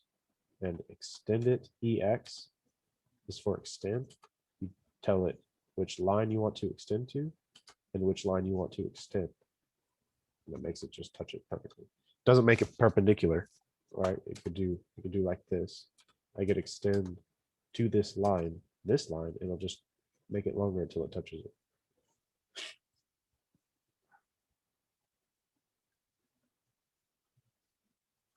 Okay. Drew up all the concrete, drew up objects. There's a brick wall in the back. So I will draw. A brick wall is probably not going to meander like a road is. I am actually going to draw a line to line.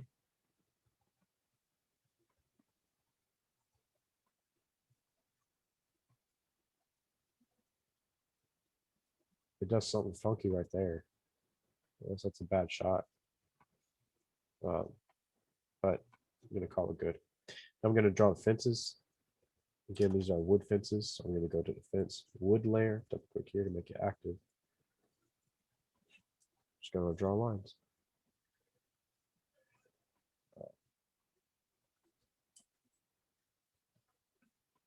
He has a wood fence shot here.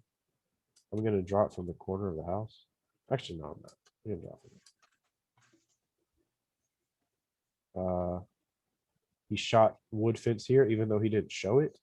He does have a wood fence shot. I'm going to connect to it. I'm going to connect to the wood fence there. I'll make these bigger. Okay. Wood fence then starts at 71.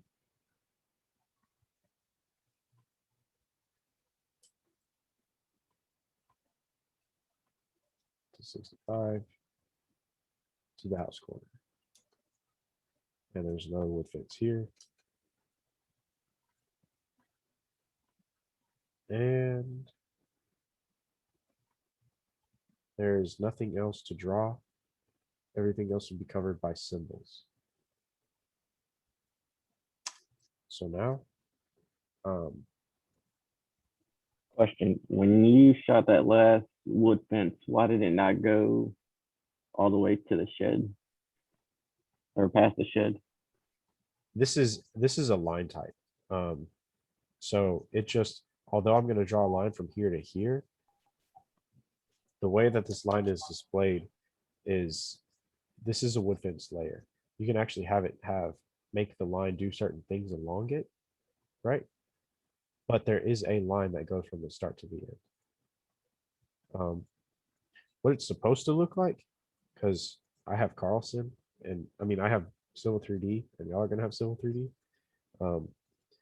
It's supposed to look like not that.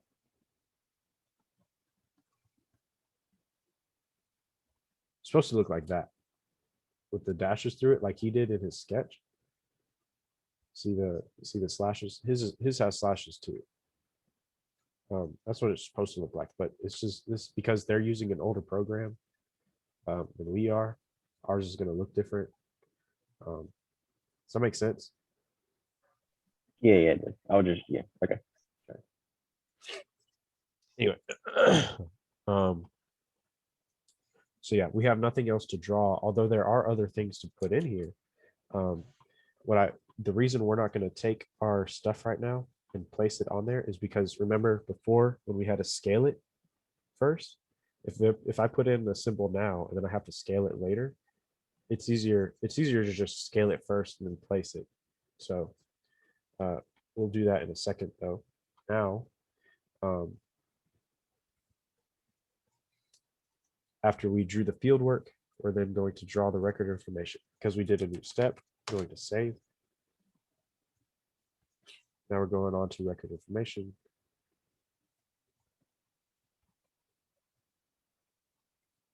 So I am lot 2, block 7 of this plat.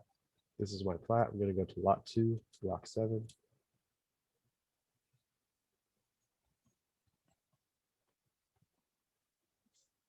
There's my block. This is block 3. This is block 6, block 5. Okay, let me look for it if you want.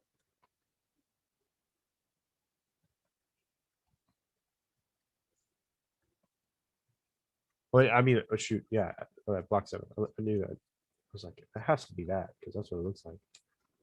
Okay, so here's my plat. Here's where I am in this plat. So of course I have to draw my property. When drawing my own property, I'm going to use the boundary layer, start a line at point, apostrophe BD. I'm going to go, I always go clockwise for sure. Where I start doesn't matter. Sometimes you just end at the same point.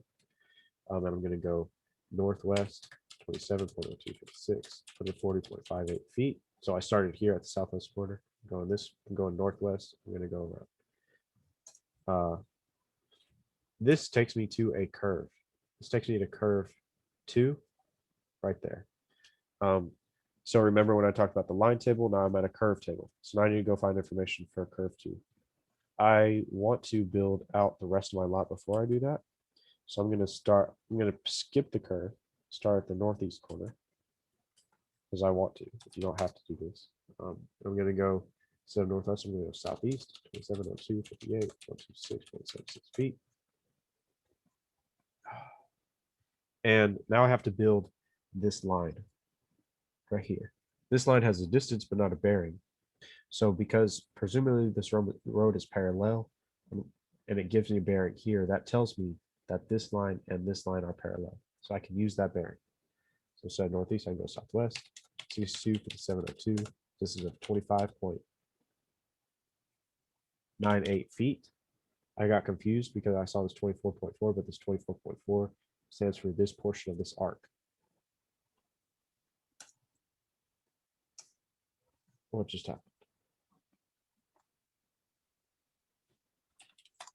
South 62, 5702, 5.98. Okay.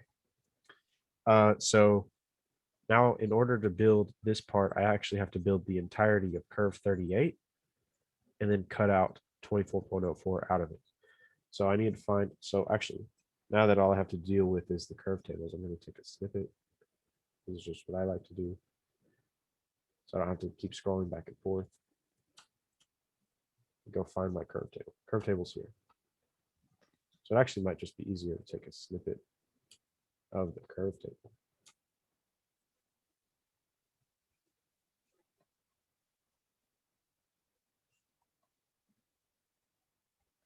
Okay. So I need to build curve 38, which is right here.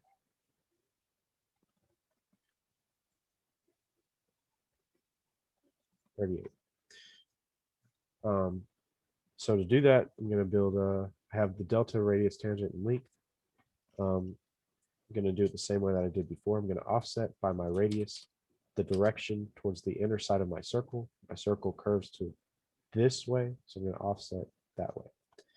Then going to create tangent circle by tangent arc by drawing from the endpoint of the southern part and creating a radius where I want my arc to start. Then going to copy a line top of it itself and rotate that line from the radius in a clockwise direction because my curve is going to start here. It's going to end over here. I need it to go clockwise. So because it's clockwise, that's a negative angle. The angle that I'm going to go will be the delta angle of 9 degrees, 4 minutes, 7 seconds. Got that from my delta angle of my curve. My delta angle of my curve. And I'm going to trim that there. This is a very confusing idea and thing for most people. So please ask questions if you have it. If not, great, but whatever.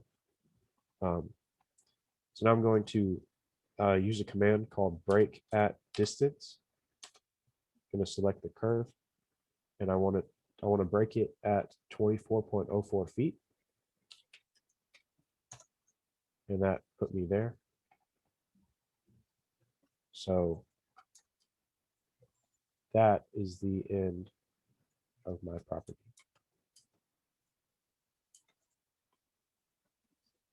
Like that. Everybody happy? Everyone confused? No, I mean, I'm 100% confused, but at least I can rewatch it to see what you did. Okay. Doug, you the same page? I mean, yeah, like all of the doing the commands, the math is like I understand it, but Yeah. I don't know that means that I can just pull it out and do it all of a sudden. Yeah. It will make sense as you continue to do it. You the whole concept. Do y'all want me to try to explain it again? Would that help?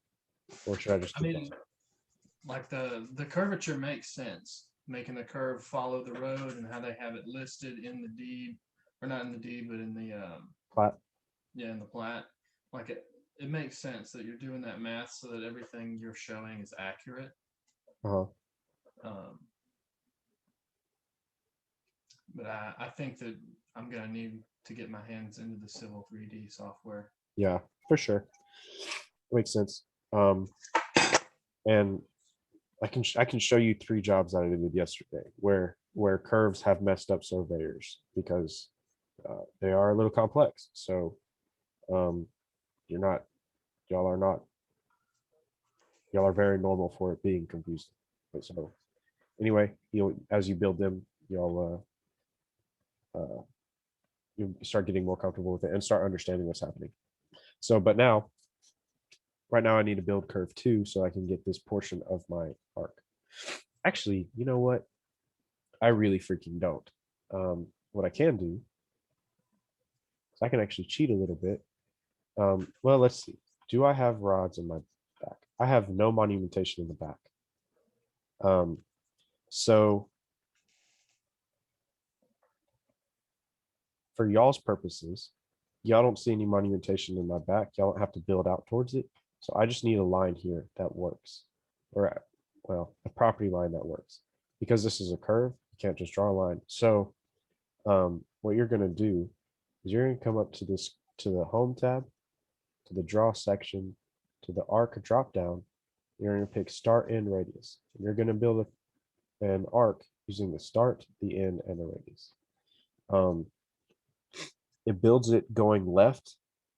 You'll figure out what that means. I don't even really know how to explain that, but you're going to start it here. You're going to end it here.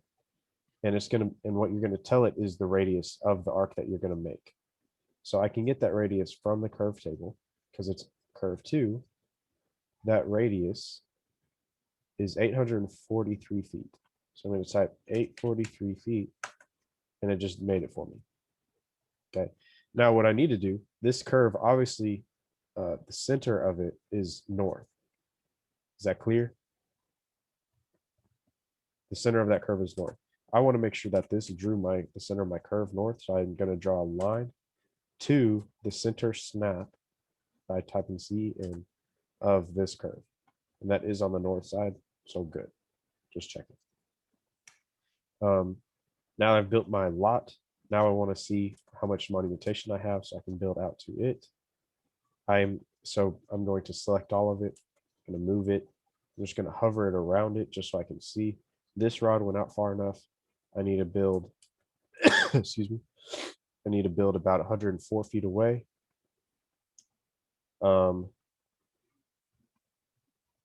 That is probably on the other side of the road.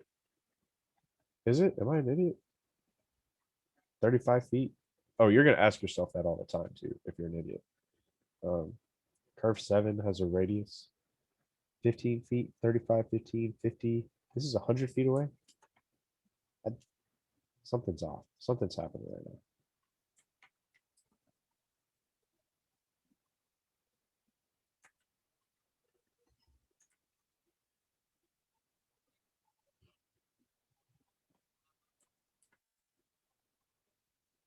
Yeah, 34 feet. I was going to say, Yes. Set all your point elevations to 0. These things aren't at elevation. There's no freaking way. They're not. That's not. That is. Okay, that's annoying. I'm still actually figuring some of this stuff out. I'm gonna go to my lines and set my Z data to 0. My arcs, my center Z should be 0. Polyline to 0. Spline. Everything should be at 0 now. Sorry about that, guys. So I'll make a workflow. I'll put it in the workflow to make sure you put your points at 0 elevation after you import them. Anyway, yes, that thing ended up being 35 feet away, because that 35 feet is just 35 feet continuing that same line. I'm just going to copy this line, draw a circle of 35 feet, and extend it to the circle to make this line 35 feet. I'm going to move it. I'm going to move it to the end, show that it's an joiner. I need property lines in the back, just to show, so I'm not making it up like I was last time. Copy this off, extend to the circle this arc, trim using my lines that arc, put this here,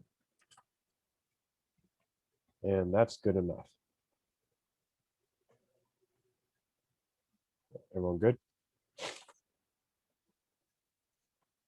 So again, now I'm gonna take this, I'm going to block it, I'm going to name it plat. I'm going to click a point that I want to grab it by.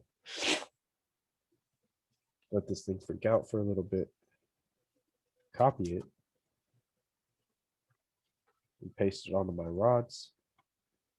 Have I drawn out to my rods good enough? I have.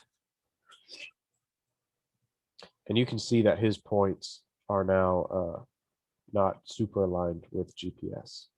This is what I was saying earlier. They're going to be off a little bit. Anyway, as far as you're concerned, you're done drawing up record.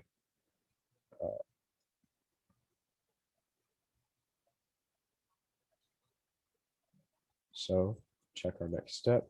You drew record. So we're going to come in here since we finished that step, save it.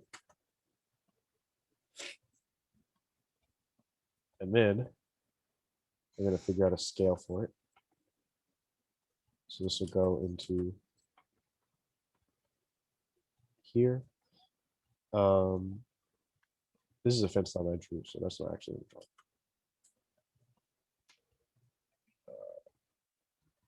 We could put this. I'm trying to show my full brick wall and this rod. So I'm going to put it about like right there. So this drawing fits within the standard one. We want to try to use the blue ones before the green ones before the yellow ones. And we want to try to use portrait before landscape. So the highest priority we want to use is this. So this works well within this. So I'm going to go to my portrait blue one, come in, double click in the viewport to get in there into the viewing portal. I'm going to zoom to the window being the end of that and the end of that. Come to my how well can y'all see that when I do that? Not very. Not very. What do you mean by what are we looking at? Or When I what was do you mean by? when I was clicking on and everything there. Yeah, not really well. But Sorry about that. Do all that again.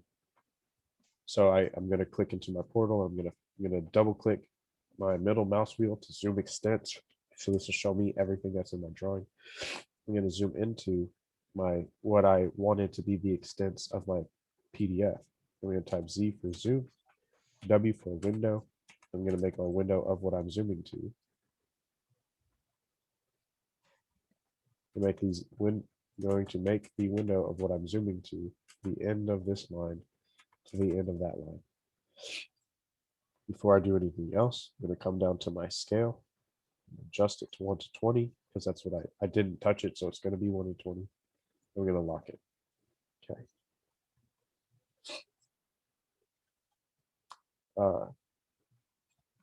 Now I'm going to select all of my points, right click and select. I'm picking up the properties. I'm going to change the layer, point layer. Great. Now I have my scale set properly. I can then take my symbols. I'm going to copy them over here. I'm going to paste things onto where they're supposed to be. Pull up his sketch. So I have a water meter, I have an electric meter, I have an AC, I have telephone pedestal, I have a transformer pad. So let's get all of that. An AC, electric meter, water meter. I have a AC, water meter, electric meter. I need a D-pad, so a telephone pedestal, and a transformer. Paste that here. Just leave myself some space if I need to. Those other two things that I grabbed are down here. Going to move the object and their annotations from the insertion point of this, which is the middle of it, to here. The insertion point is the blue grip. So if you know where that blue grip is on things, like if I try to move this from its insertion point, it'd be like it's way off over there. So don't do that.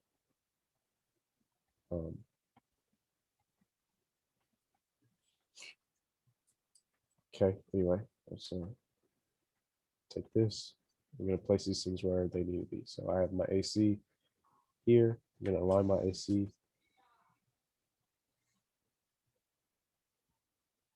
with the house. Come on.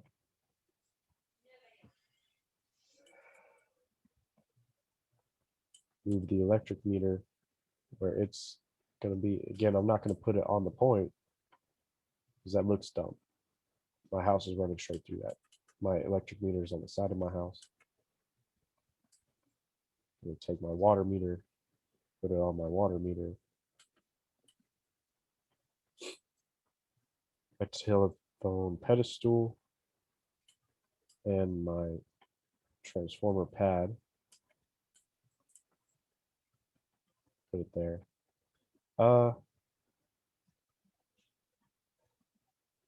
This is going through my fence. So I'm going to rotate it a little bit so that it's not. Crap. This one is fine. So I'm going to go into the properties of this block, set its rotation to 0. What the hell just happened? Where did that?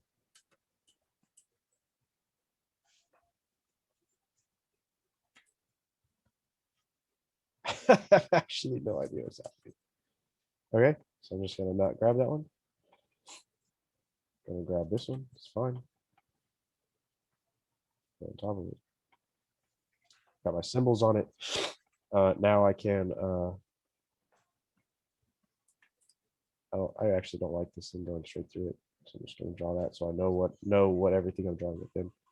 I'm going to start labeling things. So this is going to be, well, hold on. Let me go by this workflow.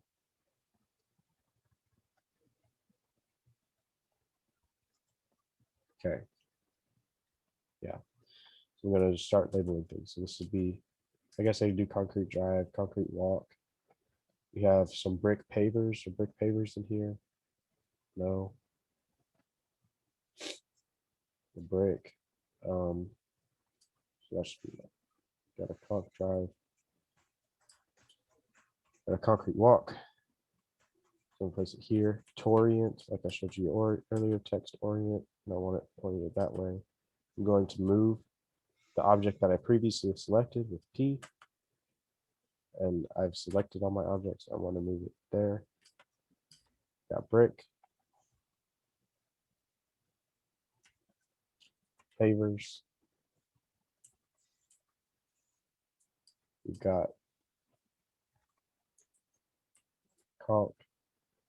And there, I want to rotate it.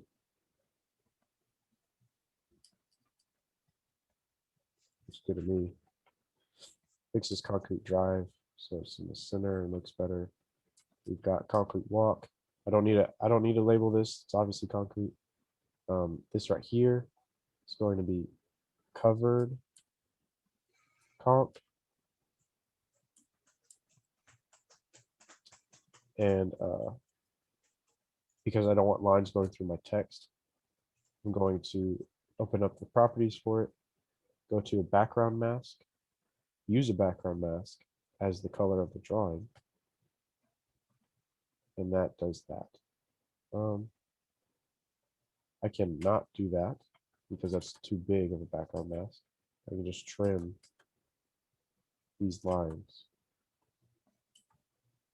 out of that. So that's readable.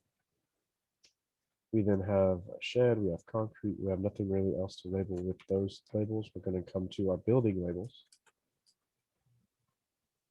We're going to grab our building labels are down here, building type standards. Place it on top, and I'm going to grab the information from this. So he calls this a 2-story residence. Well, he doesn't call it a residence. We call it a residence. 2-story residence plank siding on concrete slab. Surveyors are very funny people. Sometimes they play jokes on us, and they don't actually. It's not actually built out of what they want. This is brick. It is on concrete. I see. I guess. Yeah. I guess I see a 2nd story.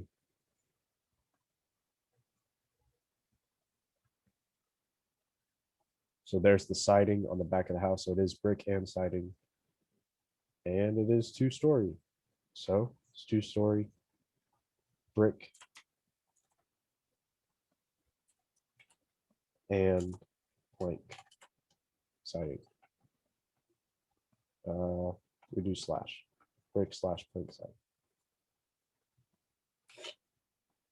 Okay.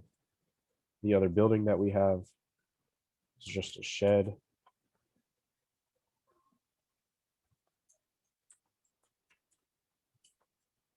Remove that in there. We have more buildings like this one. So this is going to be adjoining residence. I'm going to orient this text here. That's good. The same thing to the other adjoining residence. I'm going to make sure that it's rotated accordingly also.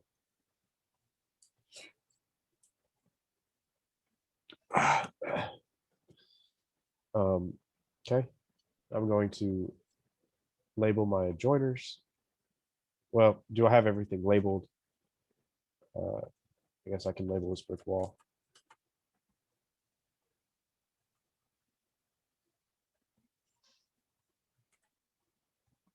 Actually, I'm just going to do it like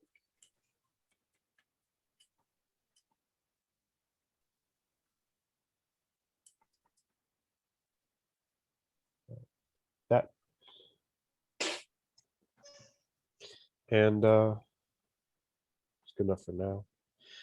We did actually, so although the fence isn't a symbol, we do need to show what that line type means. So the wood fence, we do need to put that in our legend for later. Now we can label our adjoiners. Let's go to our plat. This says our east should be 1, our west should be 3. We can confirm that in CAD real quick.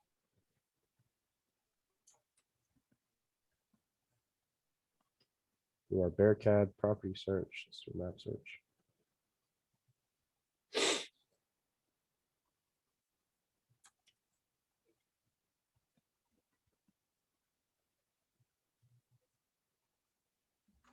So this right here, I don't remember the plat showing that. Okay, yeah, it is. It shows a green belt. Okay. So all our joiners look the same. I'm gonna pull that plat.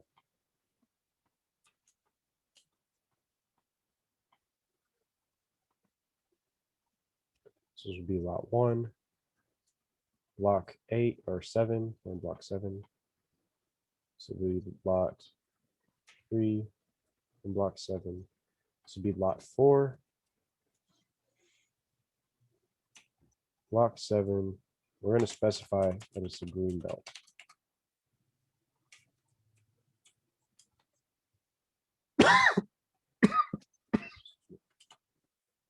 Dang it, I couldn't mute myself. I'm going to make it like that. Now I can label my street.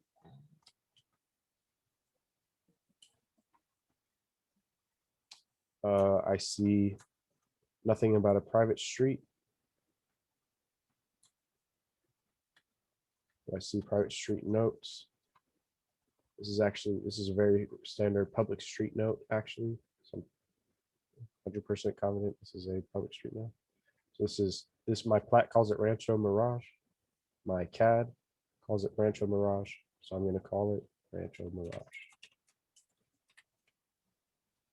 Has a right of way of 50 feet. And I got this information from volume 9511, page 84. This is deed and plat records, most likely. Yeah, deed and plat records. Got the information from my vesting deed. The vesting deed will usually tell you what you're out of. So the plat comes out of deed and plat records. Rotate there, and I'm going to pause this recording. Let's go. Alrighty. So now I have I finished labeling my field, what's it called, my improvements, and my building. I've got my record information, so I kind of did skip a step, but now I'm going to fill out everything else. So I'm going to go to my PDF. I'm going to make, and now that I do have title for this job, title commitment, I'm going to have to fill this out differently. Going from the top to bottom of the title commitment, I'm going to fill out who issued the title commitment. So that will be Alamo Title, because they issued the title commitment. Every title commitment will look different, and it will not always be spelled out issued by a title company. Sometimes it'll be in the Schedule A, and it'll say it. Sometimes it'll be like way up here. You will mess it up.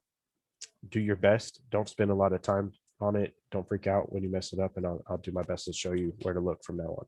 Your GF number, that's kind of like the order number of a title commitment. It's usually right here. Is different than the commitment number. So make sure you're putting in the GF number. SAT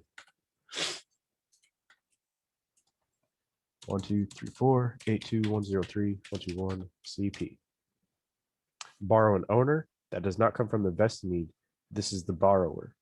Jose, I'm not even going to try to say that name. Jose A. Canizales and Rocio A. Canizales. Address, I can pull that from the CAD.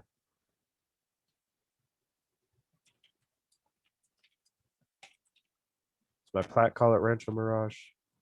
I'm sure I already checked, but you get into habits of triple checking yourself because you get tired of getting work handed back to you.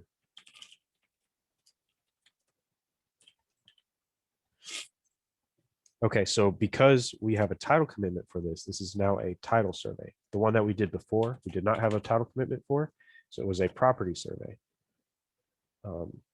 In the title commitment, in the title commitment, it'll have my legal description. So instead of pulling it from the vesting deed, when I have a title commitment, I'll pull it from the title commitment.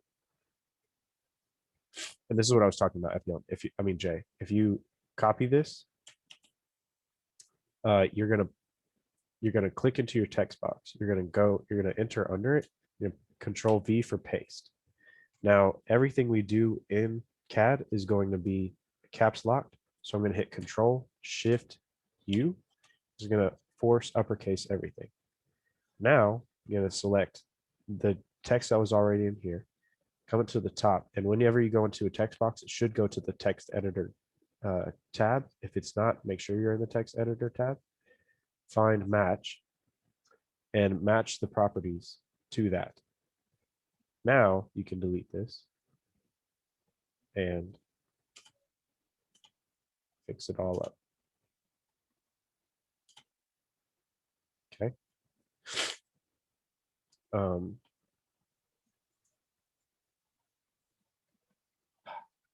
Realizing now I skipped a few steps on the last one. You need to fix the scale. So on the other one, think back before, we changed it to 60 scale, if you remember. This is where you would notate that. I would have changed this to 60 and left it. This one we did not change from 60, so I'm going to leave it at 20. You're going to come here and fill in this data. Control A10230, the crew.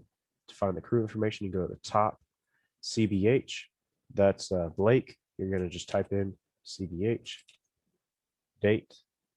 This is the date of the survey. So it's 29th of June. I think June is the 6th month. I can't remember. Boundary will always be J and C. Tron. J, what are your initials? AJH. AJH. Since Doug did the last one. This is checked by J and C again. You're not going to change that. You're not going to change that. And you're not going to change that. Now we're going to go back to our FEMA information. If you remember, we did this at the very beginning because it doesn't always load. And definitely make sure that this is your property, because I don't know what search engine it uses to find your property. It is actually usually right, but sometimes it is absolutely not. So definitely make sure. This looks like our property. This looks good. So we can come in here, snip from the, so include my address and the map, save it to the 10230 folder, into my FEMA folder, and save it. Doesn't even have to be named something special. Now I'm going to fill in this information. All of the red stuff is what I'm going to change. 48029C. I'm sorry. So when I had pulled this up originally, when I had done this, this folder was not dropped down. If there are revisions in this folder, I do want to open it. Then I want to copy it. This already had snipped because it was open, so that's good. But you will need that information. So when we take a screenshot of it, we want to make sure that if there are revisions, that those are eligible in the snipping. Yes, exactly. Okay. And if you don't, like you can see that there are revisions. So I would just tell you, hey, you missed some revisions. Okay, so map number. I'm going from here. This will be the first thing I put in. This will be the second thing I put in. This will be the third, and this data here. So first thing. You would put the most recent revision. You would put the first. Oh yeah, I would. Sorry. Yeah. Actually, that is a habit that I have, because I put in this one all the time. I need to put in that one. 48029C0140G, effective date of 9/29/2010, a revision date of 2/9/2018.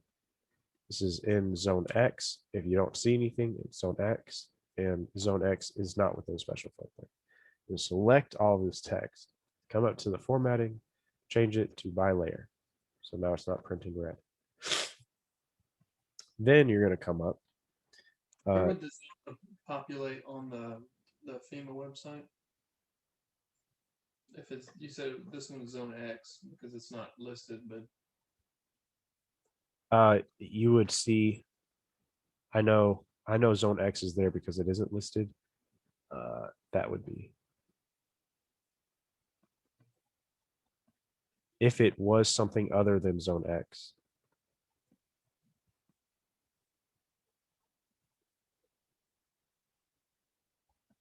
There you go. It would tell you this has zone A. Gotcha. And you see how it has this color, this light blue color. It tells you it has a legend below, and anything that is in there, you'll be able to see it. So it'll tell you. Okay, now I need to. This right here was to. If you read this as please copy a house picture. This is to put pictures in. So when it goes, I'm going to go to my field work, find a good picture of the house that I like, of the front of the house. That one looks good. Probably that one. This is not a big deal. Don't spend a whole lot of time. Yeah, I like this one. So in order to get into the drawing, you have to do a couple of things. You have to go here. You have to resize it. Make it the smallest. Find your folder. Field work. I just rename it small. I then close it.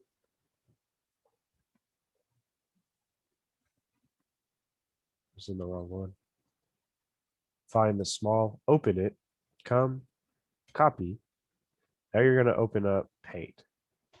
You're going to Control V into Paint. And then you're going to copy. And now you're going to come into the Home tab. You're going to make sure you're on layer 0. You're going to go to Paste, Special, Paintbrush Picture. Okay. Paste it there. Click on this. You're going to drag it.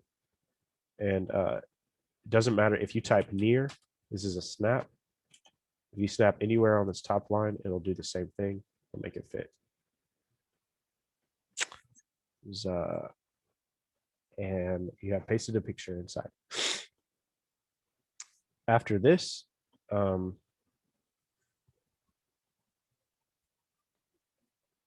I would say you're done. This is as far as I want you to take it for this job. So you're going to save like you should have been doing after every step of the way. And let me know you're done with it. Probably send it to me. So we're going to finish up on that one. And now for the final one,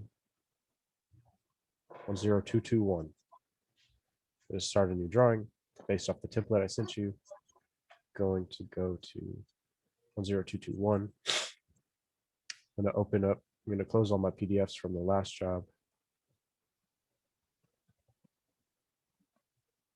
I do not need my sketch and images from the last job. And everything's good. Come back here, open up PDF of this.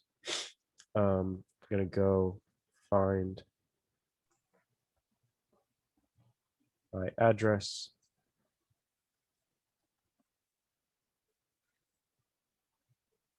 This is in Bear County again, so that's good.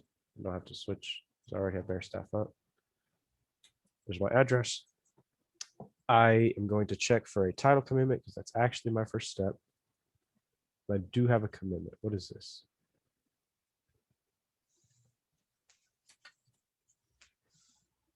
They attached exhibit A. Okay, this is actually useless. Well, I'll show you. Commitment. Got my commitment. So the first thing I do is I'm going to go to Schedule B of my title commitment. I'm going to go check if there's any items in B Section 1. There is nothing in B Section 1. Now I'm going to go through, make sure I don't see anything in, as I scroll down, that says easement or building setback line or something. All of these items. See nothing. I see nothing. Any encroachment. Encroachment is another word for easement. So, but that is a standard line. There are no documents to request or to find for this for this property.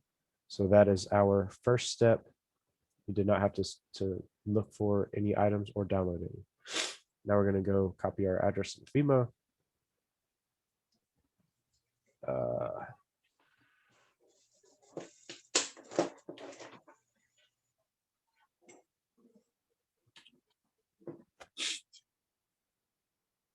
And so yeah, you see, man, FEMA is just on a roll today. It just wants to.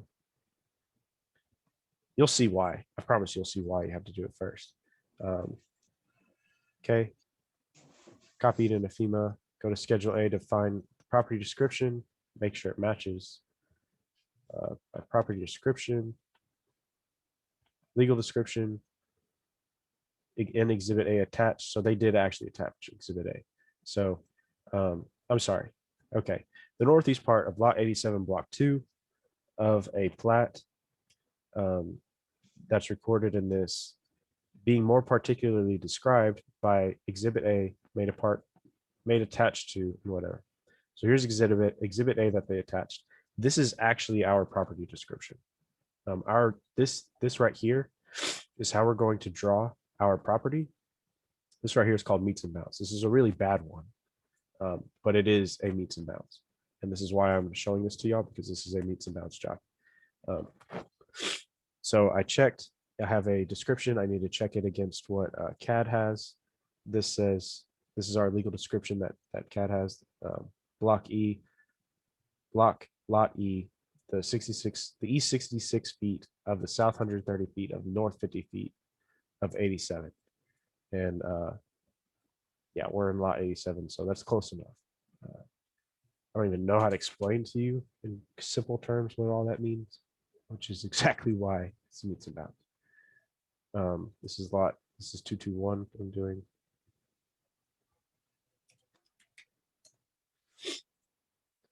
And okay.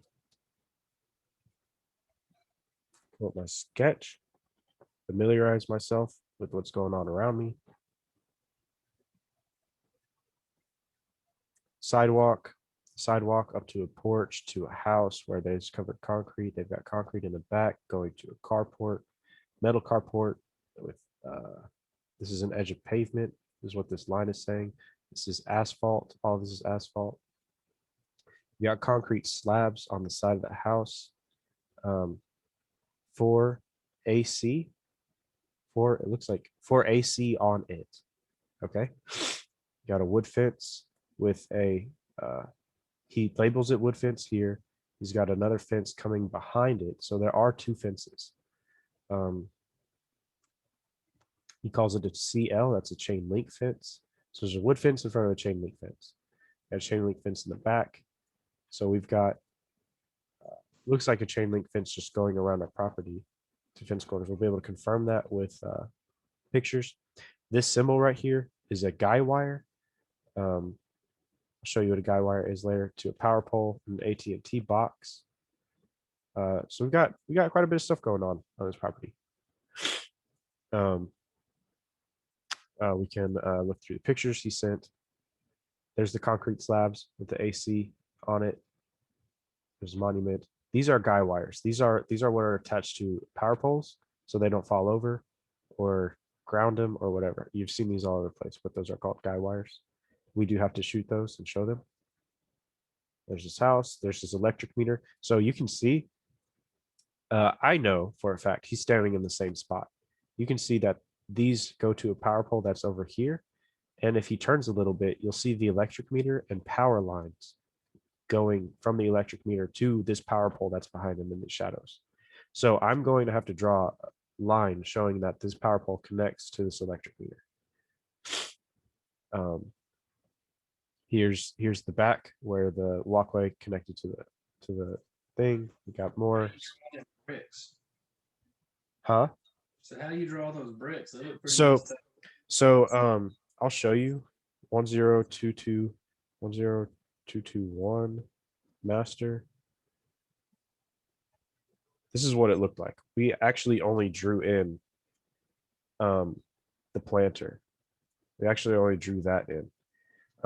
My surveyor seems to think that this section around it is the only permanent structure in this. So we're only obligated to shoot improvements to the land. Improvements being we changed this land. That means it's permanent. All these pavers on it, he seems to think that those aren't permanent. So if he kicked it and it moved enough and it's not permanent, then it's not permanent. So to answer your question, I'm only going to draw in what he shoots. So he only shot that. Now, if I think, hey, those are permanent, you need to go back and shoot that. That's a conversation that I can have with my boss and my boss can have with him or whatever. That's not a big deal. That's not big enough to send him out. Okay, so that's what our property looks like. Enough of that. This one I'm going to kind of, for the sake of time, I'm just going to draw it pretty quick. If you have questions, let me know. Shoot, I'm importing from my field. If you have questions, let me know. Other than that, I'm just going to try my best to get through it really quick.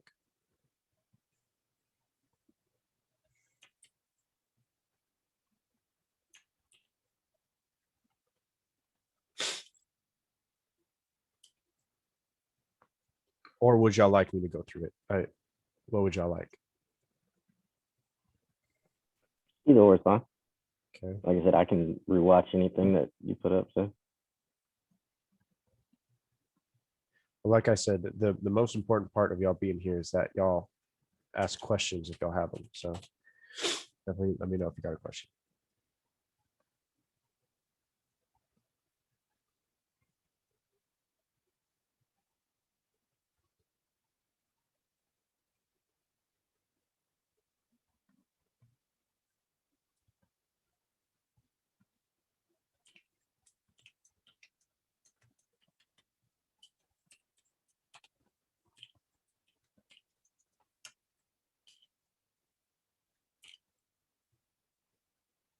What? Oh, guess what, guys? Remove the elevation from the points. I actually haven't had this many problems with that, like ever. I don't know why it's choosing to do so today. So these were drawn at elevation. Oh, you know what? It's because I'm drawing. I know why.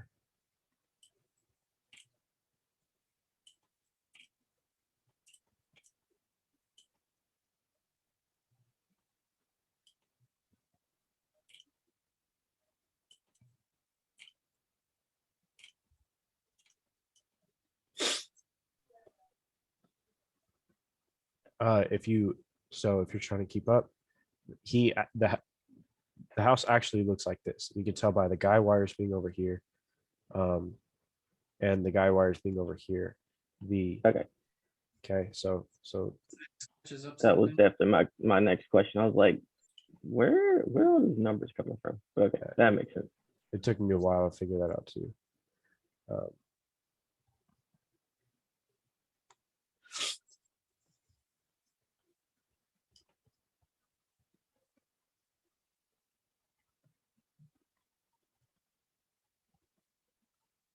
Okay, so he gave me this shot and this shot, and he didn't give me anything about this. So I'm just gonna have to assume that this is the middle of that. That being 12-3.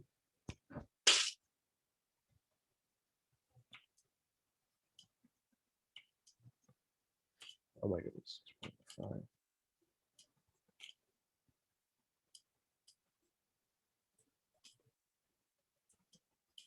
I'm drawing a circle, half of the distance that he said it is. I'm going to offset. He said this is 6 feet out, offset 6 feet. So I drew a circle from the center of it, half of the distance, so that these are now 12-3 apart, and use the house, assuming it's parallel. This is supposed to be 5 foot 6 feet wide where it meets. So that's 2.8 feet halved. So it goes there, there. And now this goes to that, goes to that. I can make these a little smaller. Okay, let's do my back of curb. Actually don't want to spline my curve this time because he shot the arc. So if he shot the arc, then he's going to tell me exactly where it meanders. So I just connected all my back of curb lines. These are all individual things. So what I showed y'all to do earlier about that was to block it together. I'm actually just going to type J to join them. And so now what was a line, which, like I just typed L to make a line, I've now turned into what was 3 lines turned into 1 polyline, which is just a multi-segmented line. You have drawn it as a polyline? I could have drawn it as a polyline, yeah. I thought I was, but I didn't. That does not do that.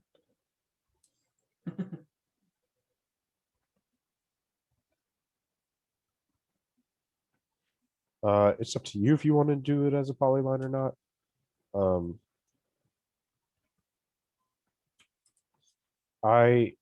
I don't like working with my field work as polylines. This is a 4-foot sidewalk. He calls it a 4 foot, so I'm going to offset this 4 feet. And yeah. Okay, so he shot. Okay, that's what's happening. He calls it a back of curb. This thing right here.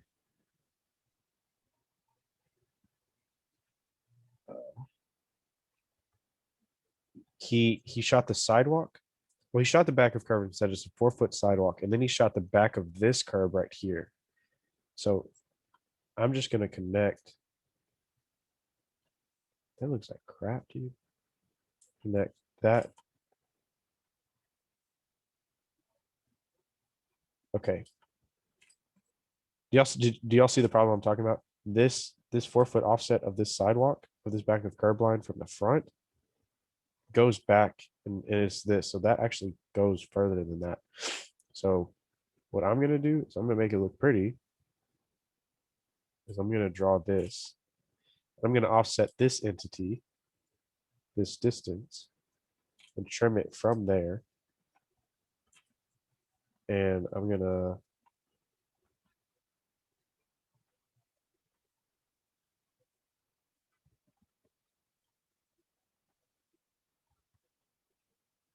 Oh, I see what you're saying. I'm just gonna do that. The concrete starts like having a lip right there. Yeah. So I'm gonna do that. That looks better to me.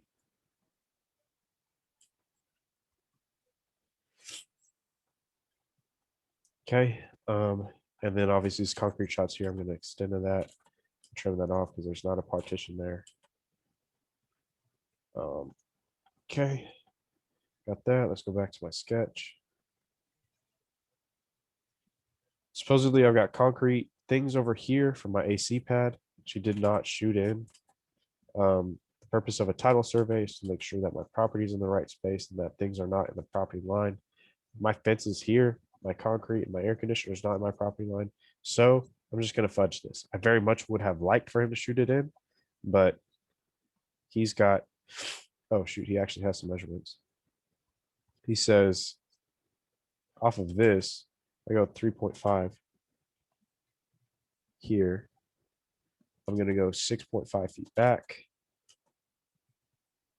This is 2.3 feet wide. And it's good enough. Then you go 1.3 feet off of that. You go 2.6 feet wide. This is 6.6 feet in long and length.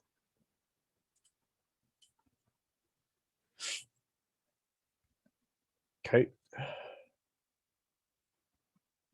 Now what he didn't tell me, see how these are bit offset from here? He did not tell me how far these are from something this way. So I'm going to scoot these up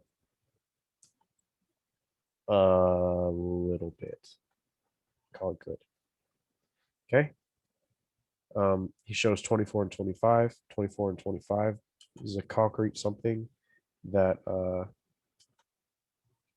don't know what the heck that is, but it goes that way.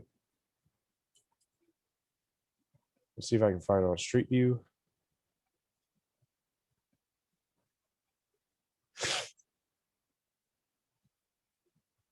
It's that right there.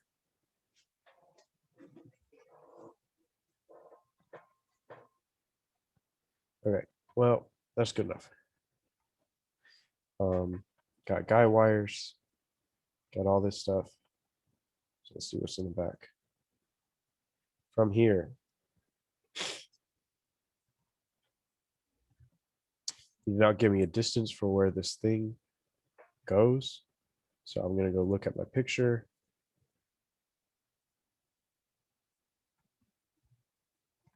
Call that half a foot off the corner of that house.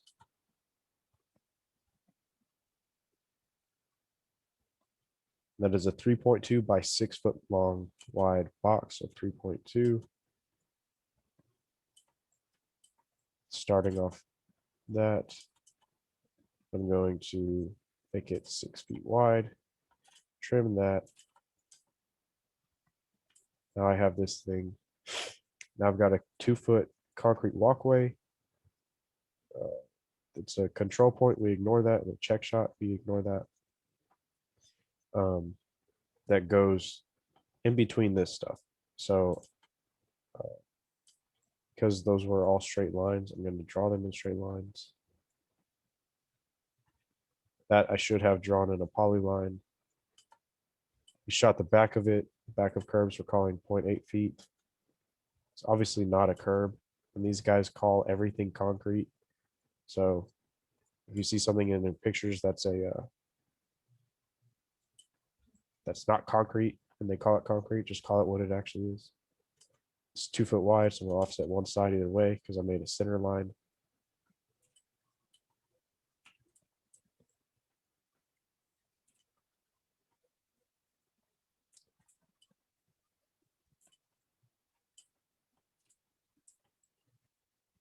There we go. We have my garage. That'll be a building. I already have a building layer. So I'm going to drop polyline this time. Going to match properties of this line to this line. So now it's on the building layer. Same thing that we do with buildings when they only shoot 3 corners. We're going to copy off that line, rotate it west or 180 degrees, move it back onto the corner. Now we have all 4 corners of it. You can join these if you want. And he shows that the curb, or this, whatever you want to call this, actually goes to it. So this is not done. This needs to do that and be offset again, 0.8. So I'm going to fillet that line and that line. Oh, no, just control click on this item to delete that one part of this polyline, and then fillet that and that. So because I joined all this together, if I want to delete just a single part of it, I'll control click on it and go there. So from there, perpendicular there, offset again, and that fillet. There we go. Call that good. Now we have to draw this carport. He says it's 17.9 feet wide by 15.1 feet long. So 15.1 feet. That's what happens when you join them. I'm going to explode them. So now 15.1 feet from the center line. In a 17.9, that's like 8.95, half of that. So that's, if I, because I drew the center line, if I offset half of it both ways, that makes it the whole way.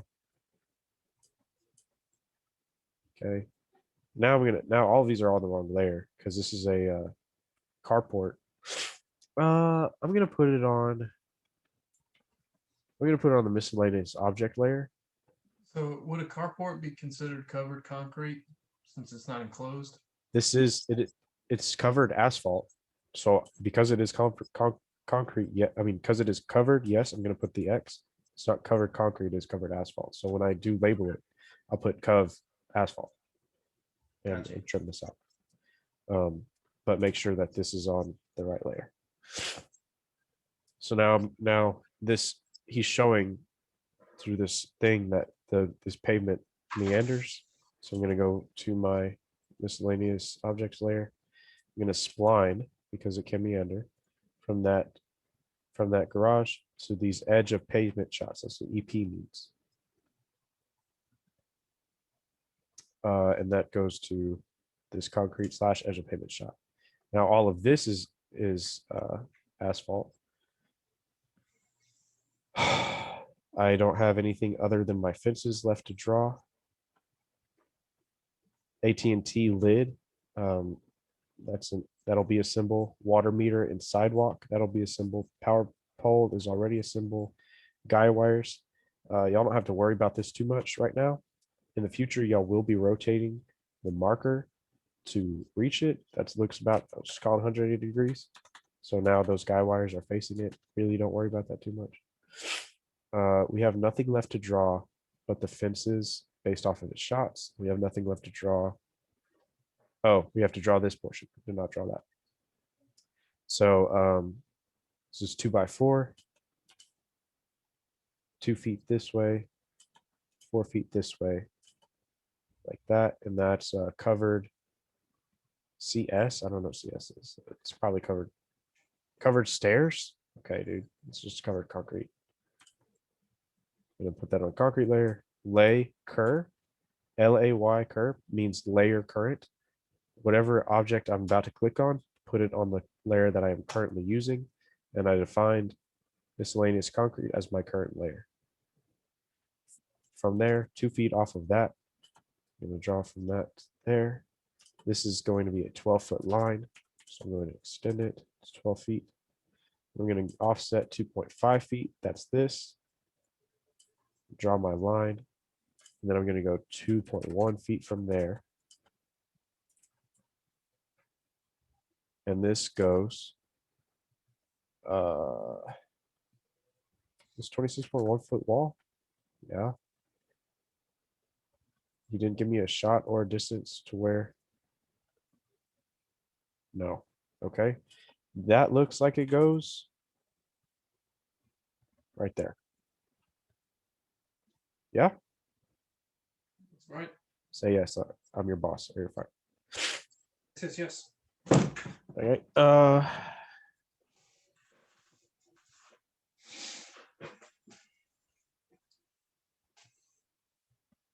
We have only fences to draw after this. Okay. So I'm going to go to, we have chain link fence going around our whole thing. So I'm going to go to fence chain link layer.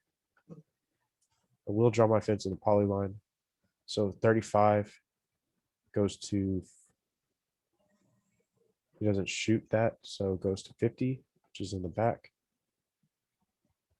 To the chain link fence goes to shot 74, which is why there's that one, which then goes to shot 22.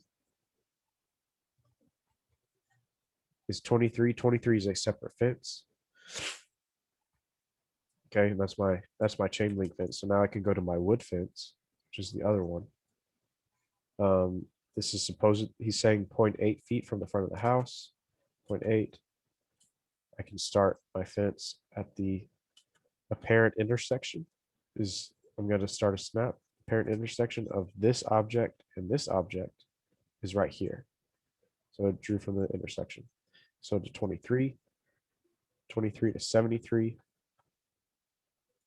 73 ends. Do my fences look like his fences? His fence does something over here. That looks like his fence goes here. Now what I just drew is in the wooden fence layer, and this is a chain link fence. So I'm going to match properties MA of the chain link fence to wood fence. It'll be easier once you can actually see these line types to be able to tell, but you're going to have to keep track of that.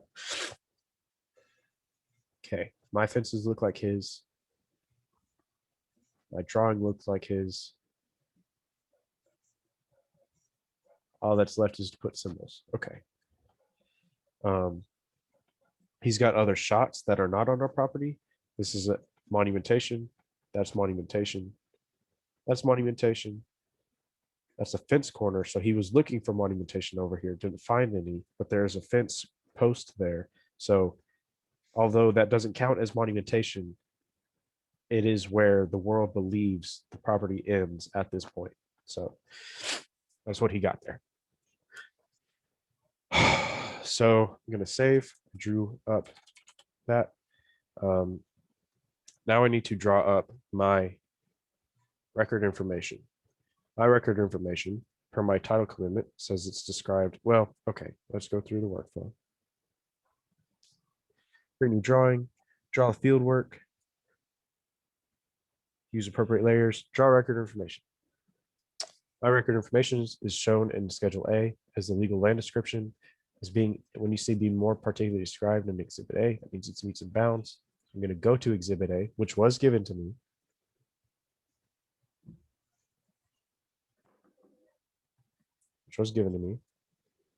And we will have to read this and understand it. The northeast part of Lot 87, well, Lot 87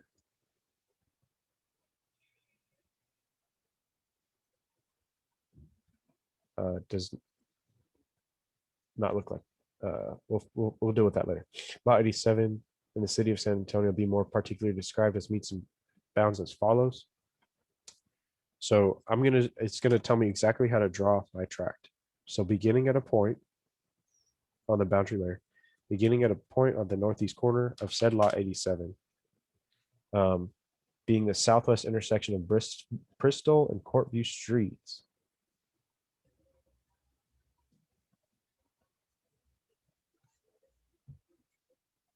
Bristol and Courtview. So here's a map that was given to me. I don't actually know where they got this, but it's saying beginning at the intersection of Bristol Street and Courtview Street. Thence, so being the southwest intersection of Bristol and Courtview, thence west 66 feet along the south line. So west would be quadrant 3 or 4, a bearing of 90 degrees, a distance of 66 feet.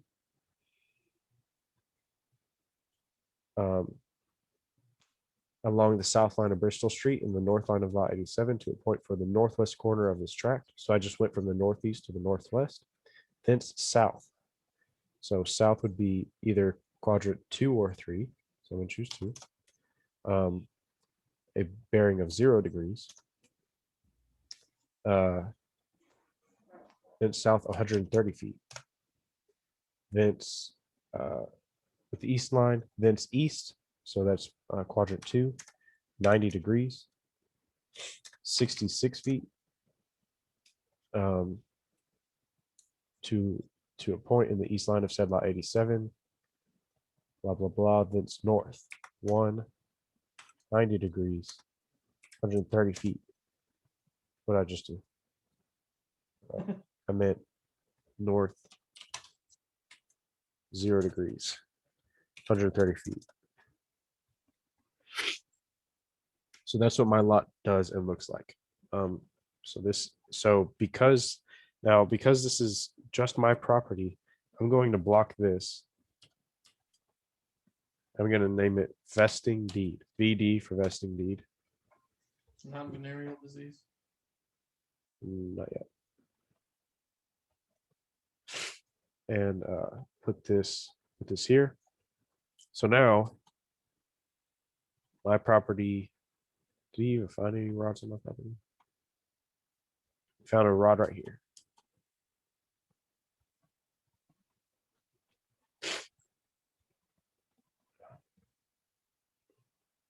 He found no other monumentation on my property other than this northwest corner. Okay, so that is a problem. Now we have to use other people's properties to tell us where ours is. So what I have to do is I have to go to Bearcat to find, so I can look at other people's properties. My property is 399,471. You go to 399,471, search it. And this is what my property looks like. Now you can see other people's properties. So where he does have monumentation, and this is important, I'm not going to build out this way. I'm not going to build out south. I'm not going to build these guys because there's no monumentation over here that he found that can tell me what my property looks like. Right? That makes sense? You can go west though, right? Yeah, I'm going to go west. So I need to get this guy's information. So we're going to click on this adjoiner to find out what his information is. What's cat stops freaking out, saying it's Saturday. Why are you making me work? What I'm looking for is a tab called deed information. If it doesn't show up, just refresh the page. It'll show up. Now, this deed history, this deed will tell me information about this lot. So I need to pull up this deed. That's the volume. The page is 2257. I'm going to go now look, paste the volume, page 2297, right? 2257. 2257. I now have the deed. I'm going to download it.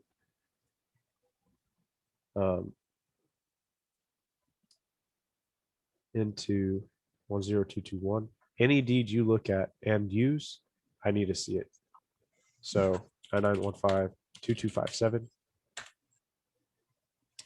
You're gonna pull it up now.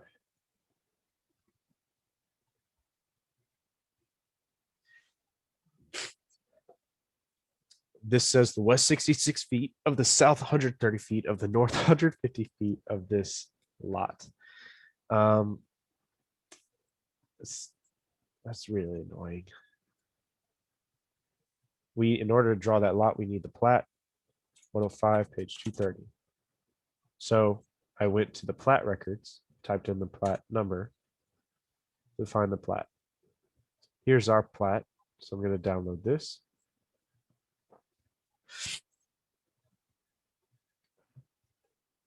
So we call this 105/230 dash plat so that I know that this is our plat.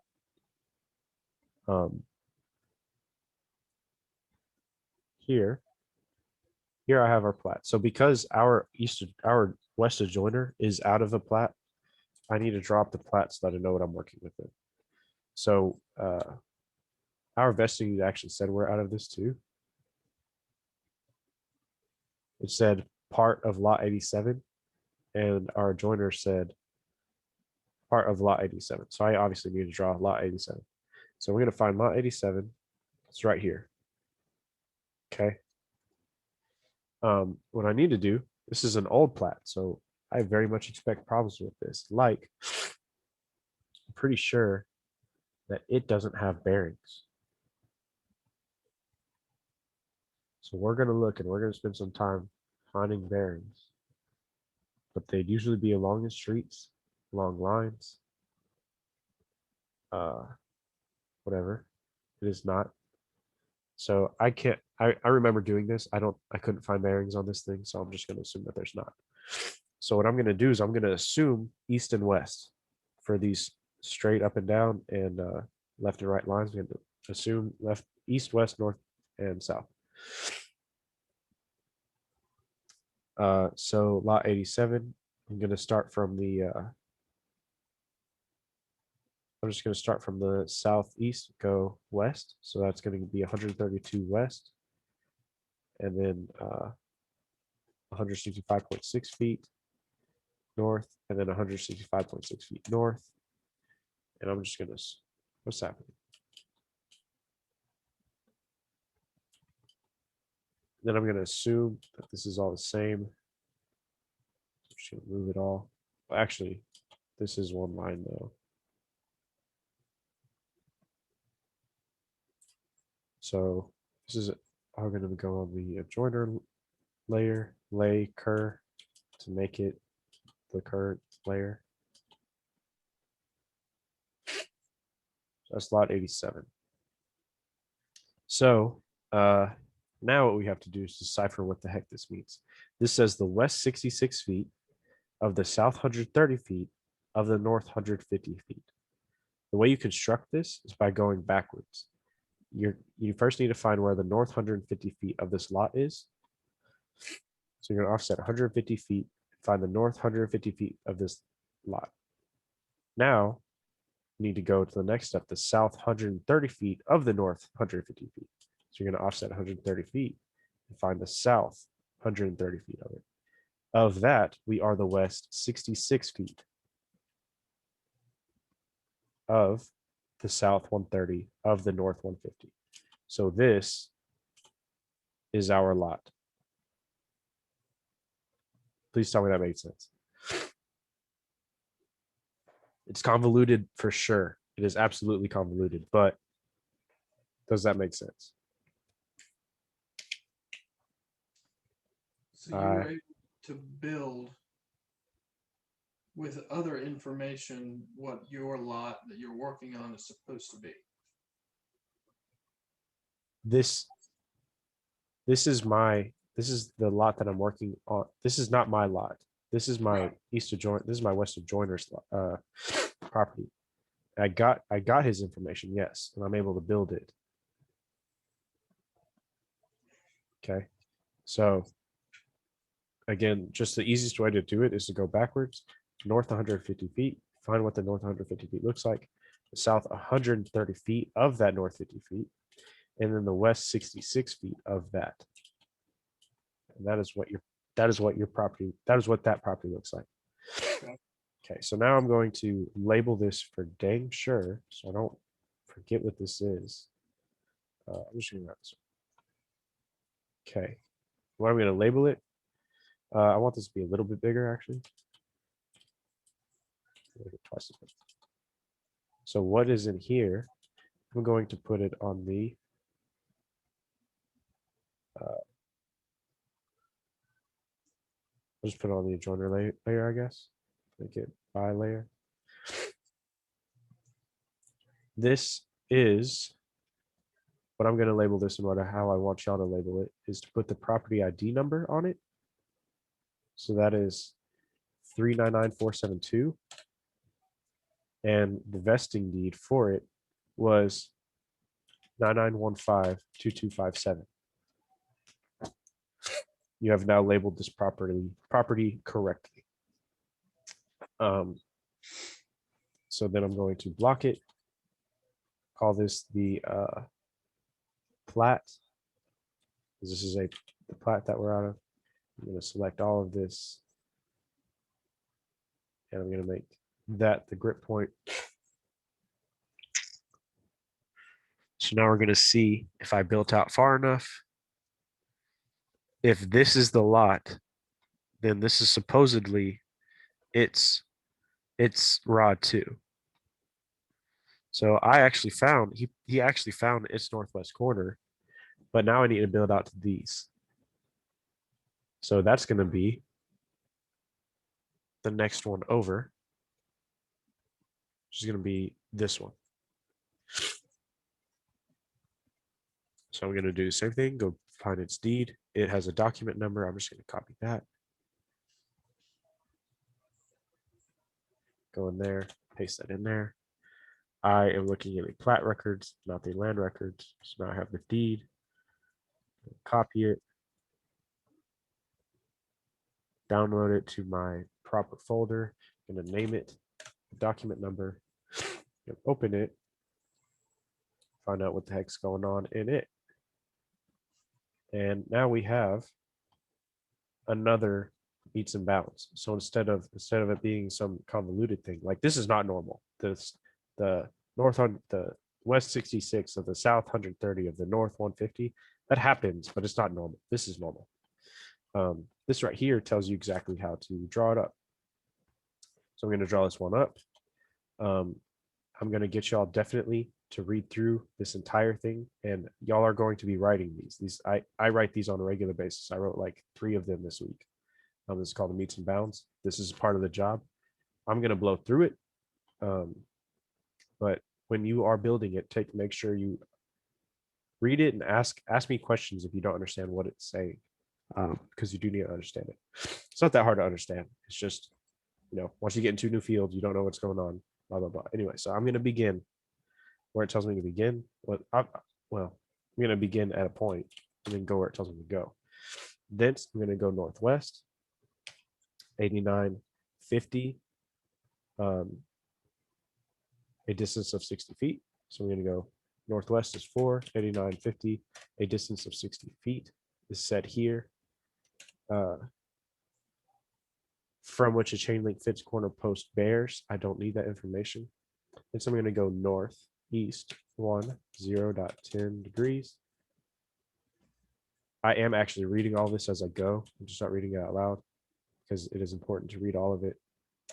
Don't need any more of that information. Thence, I'm on the third call. Thence southeast, 89.50. Continue over and across a distance of 60 feet. 2 half-inch iron rod. Thence southwest, 0 degrees, 10 minutes. A distance of 145.6 feet to the point of beginning. And we're good. So this document just built me this thing that I'm going to do. So I can't click on this text right here, but I want that text to come out of it. What I don't want to do is explode it and then have to move it and block it and all that. So what I'm going to do, I'm going to do a nested copy, NC for nested copy, to pull an object that is nested in this block out of it. And I copied it. So I did not have to go into that block to pull out that text. You can also do it with lines. Whatever's in there, you can do it with. Very useful. I'm going to label it the property ID number. This is 473, and I think I still have its document number copied. Ah, dang it! I just copied it.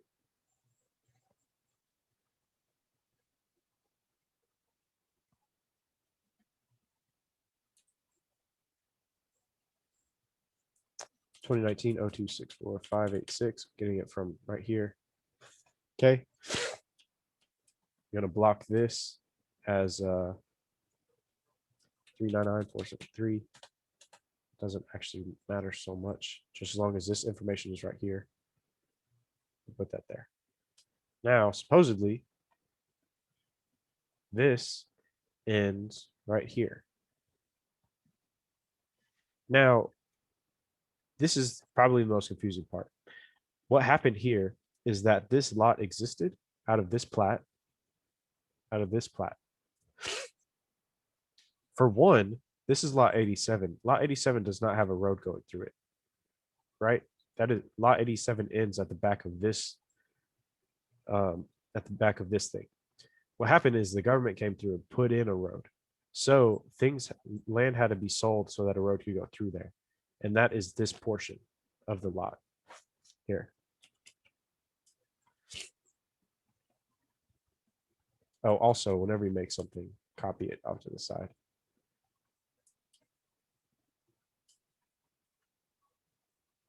Approximately where it goes. So this part is now owned by the government, not just the road. Obviously, put the sidewalk in it too, and stuff.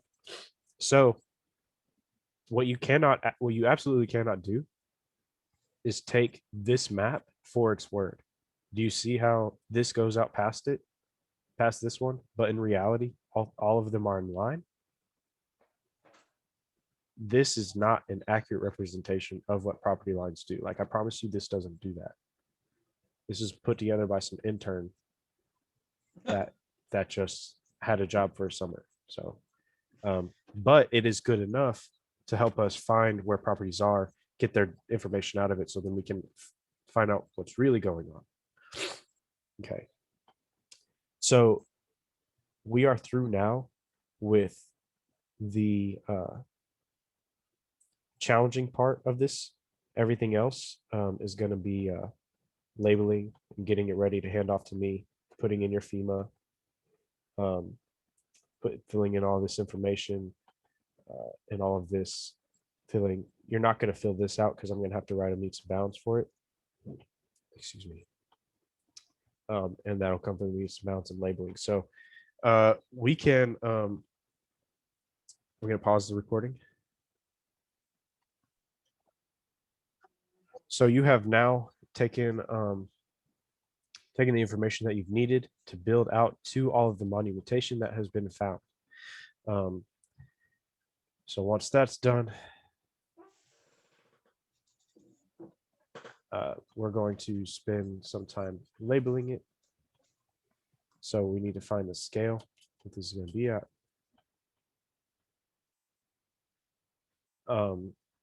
There's nothing to show over here. So at worst, we're going to be putting a street label and our property line label. So this is enough space. And this is fine because we're just going to be showing 2 rods. And those can be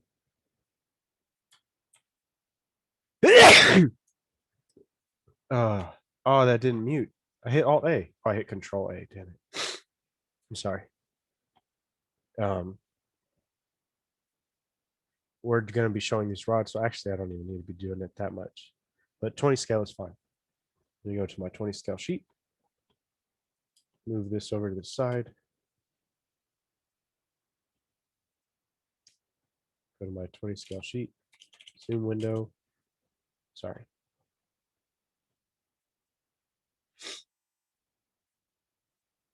I'm going to zoom this from the window, the end of this to the end of this, make it 20 scale and lock it. It does work. I'm going to come in here. Y'all can leave that in there. I'll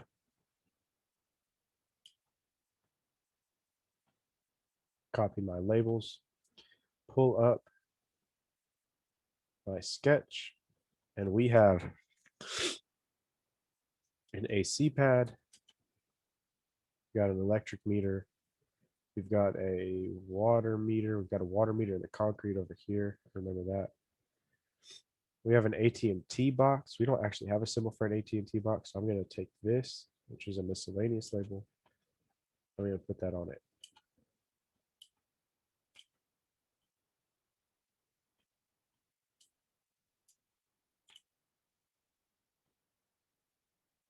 I'll put that down here in case I need to grab other labels. We have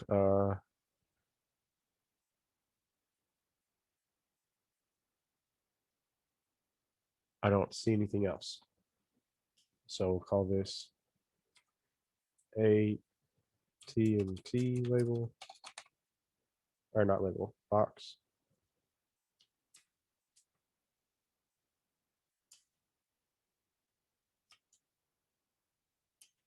Copy all of this. Put it.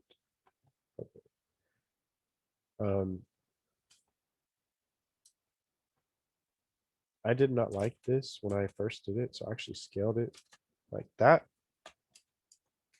And I trimmed the lines out of it because I feel like that better represents what's going on. Got an electric meter here, just 3.6 feet from the back of this thing. So I'm going to draw 3.6 feet, move this here. I'm going to draw a rectangle to show me where the extents of my PDF will be so I can delete this thing. I'm going to draw a line from my power pole to my electric meter to show that my electric line goes there. So I'm going to match properties from this overhead electric line to this one so that it would display properly. I'm going to take this water meter in the sidewalk. So I'm going to put the water meter in the sidewalk, this AT&T lid. He says that that's in the middle of 2 fences. Oh no, it's not. No, it's not. That's my property lines. I'll put that right there. I am going to trim the sidewalk line out of it. Okay. Now we've got some labels. We have a conch drive. We do have asphalt.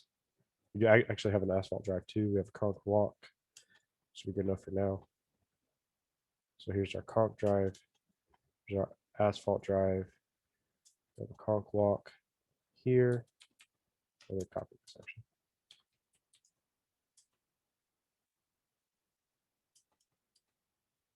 There's that. Is this covered in the back? It says covered. Does that cover stairs? That's not covered. That's just concrete stairs. So I'm just going to call this stairs. Put it next to it. And there was only one stair, so I'm just going to draw like that. This, I can't remember if the front was covered. The front is covered. It looks like wood to me. I'm just going to call this cov. Right? I don't know. That would be weird for it to be concrete, but he calls it concrete.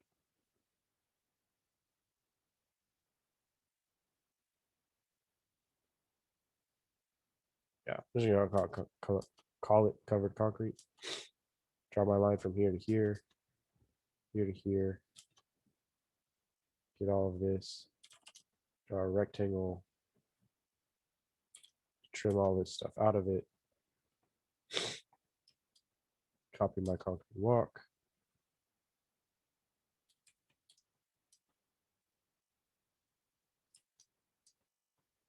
Actually, you know what? I'm sorry. I'm gonna place this here.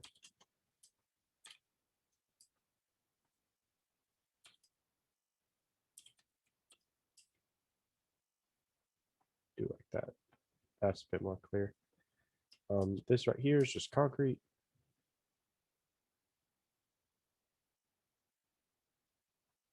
It's covered concrete.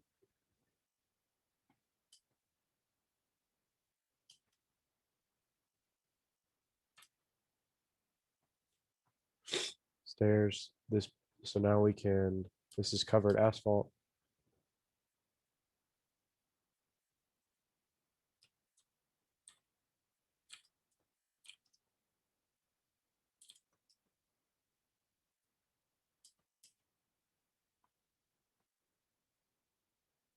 Okay, let's label our buildings. This is a one-story vinyl siding on piers and beams.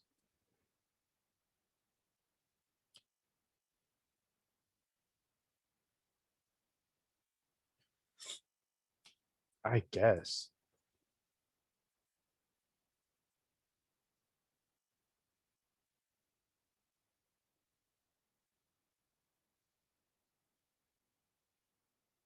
It looks like conch to me.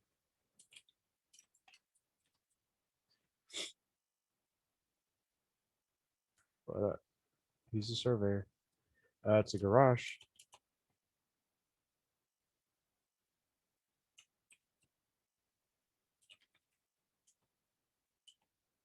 We're gonna call this a conch planter.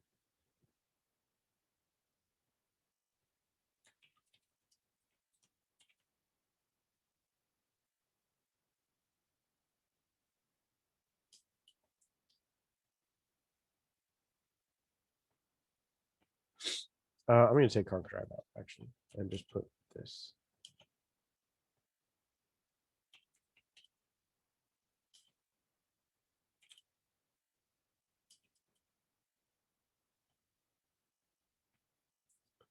That is labeled enough. Yeah. No, we can conch here. If you just saw this and didn't know that it was concrete, you wouldn't know what this is. Not all, but like anybody.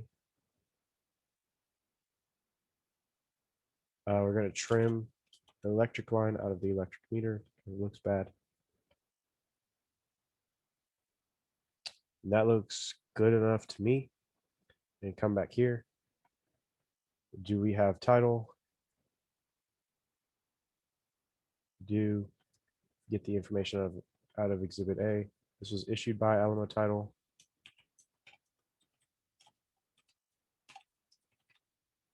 GF number.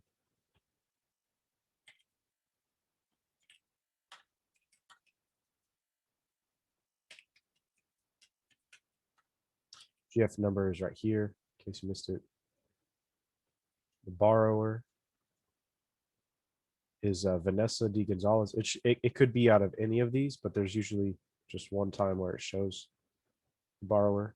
So Vanessa E. Gonzalez. The address I can pull out of CAD. 138 Bristol.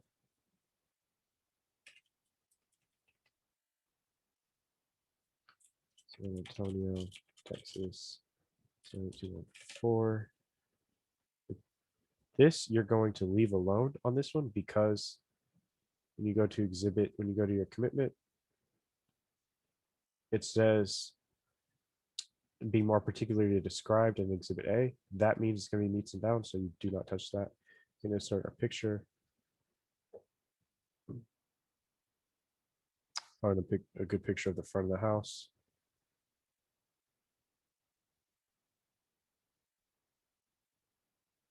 I guess that first picture is fine.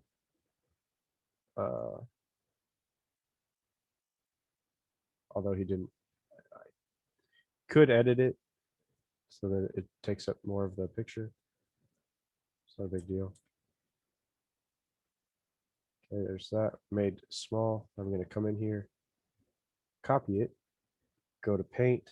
Nope, paint, delete the previous one, copy that, come into CAD, my home page, make sure I'm on the 0 layer, do a paste special, make sure paintbrush picture is selected, it should be, paste it there, click, and blue grip, well, I'll put it there just so you can see it, and then type in near, put it there.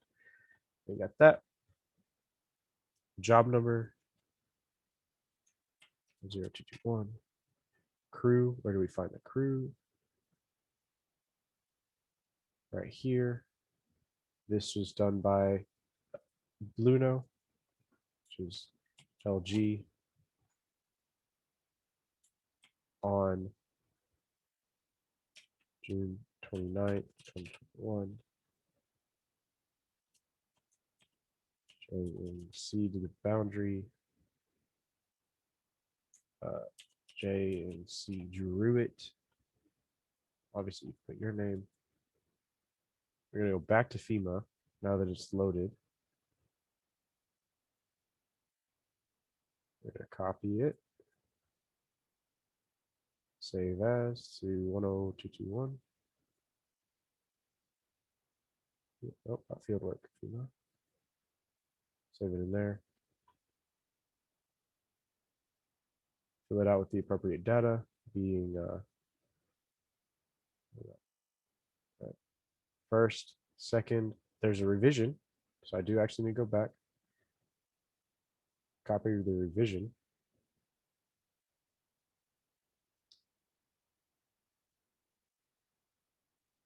One 0221, same one, just override it. Okay.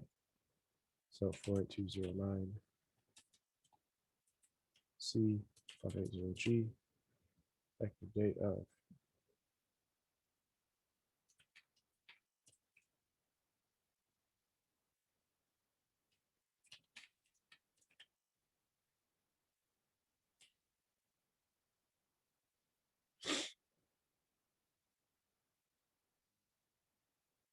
okay.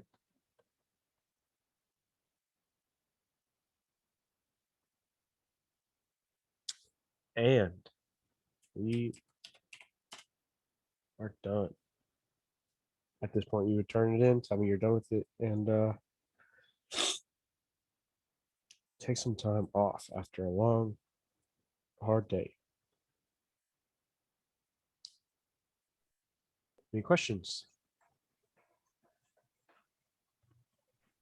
Nothing that I can think of. Okay. All right, well, that concludes this training. I'm going to stop recording now.